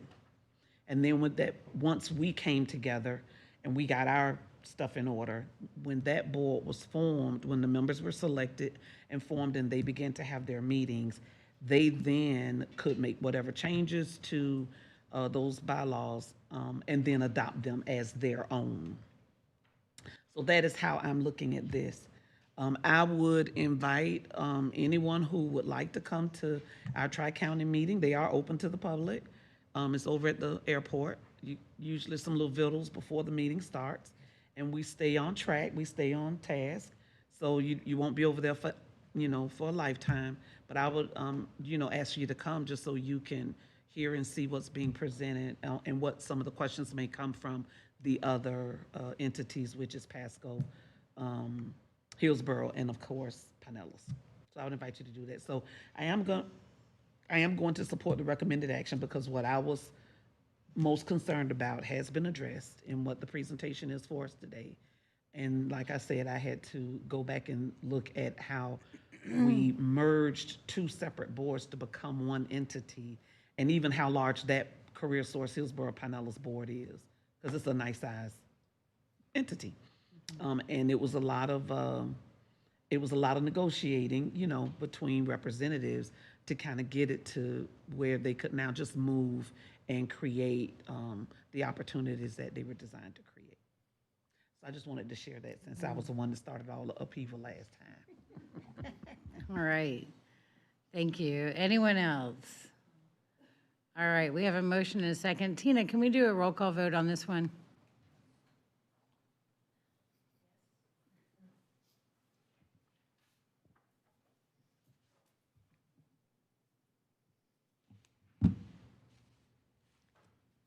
Commissioner Scott, Yes. Vice Mayor Butler, Yes. Commissioner Flowers. Yes. Mayor Freeney, Aye. Deputy Mayor Shelley, Yes. Councilmember Menino, Nay. Councilmember Floyd, Aye. Councilmember Fig Sanders, Commissioner Peters, Vice Mayor Reed, Yes. Vice Mayor Johnson, Yes. Councilmember Gabbard, Yes. Commissioner Shearer, No.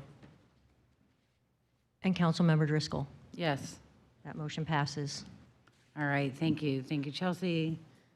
Thank you, Whit, for all the info you provided. And I look forward to hearing what's next on this.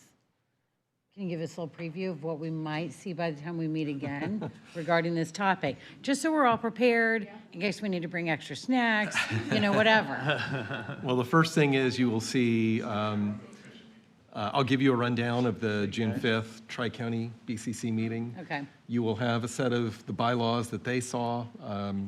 We'll give that presentation. I don't think we'll tee up any actions for your June meeting. We've teed up enough actions for a little while. But we will probably bring this back for you all to make a recommendation later in the year. The other thing we're running up against are the elections in November.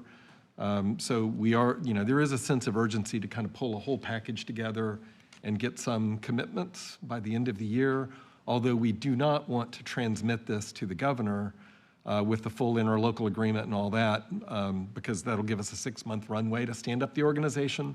So that probably won't be until the spring of next year. But I am hopeful that by the fall, we can work out any concerns and kinks. And ultimately, the county commissions and the city of Tampa are going to be the deciders on this. So thank you for your recommendations. Thank you for your discussion, and onward and upward. All right, thank you. As you can see, we've lost some folks. No further action.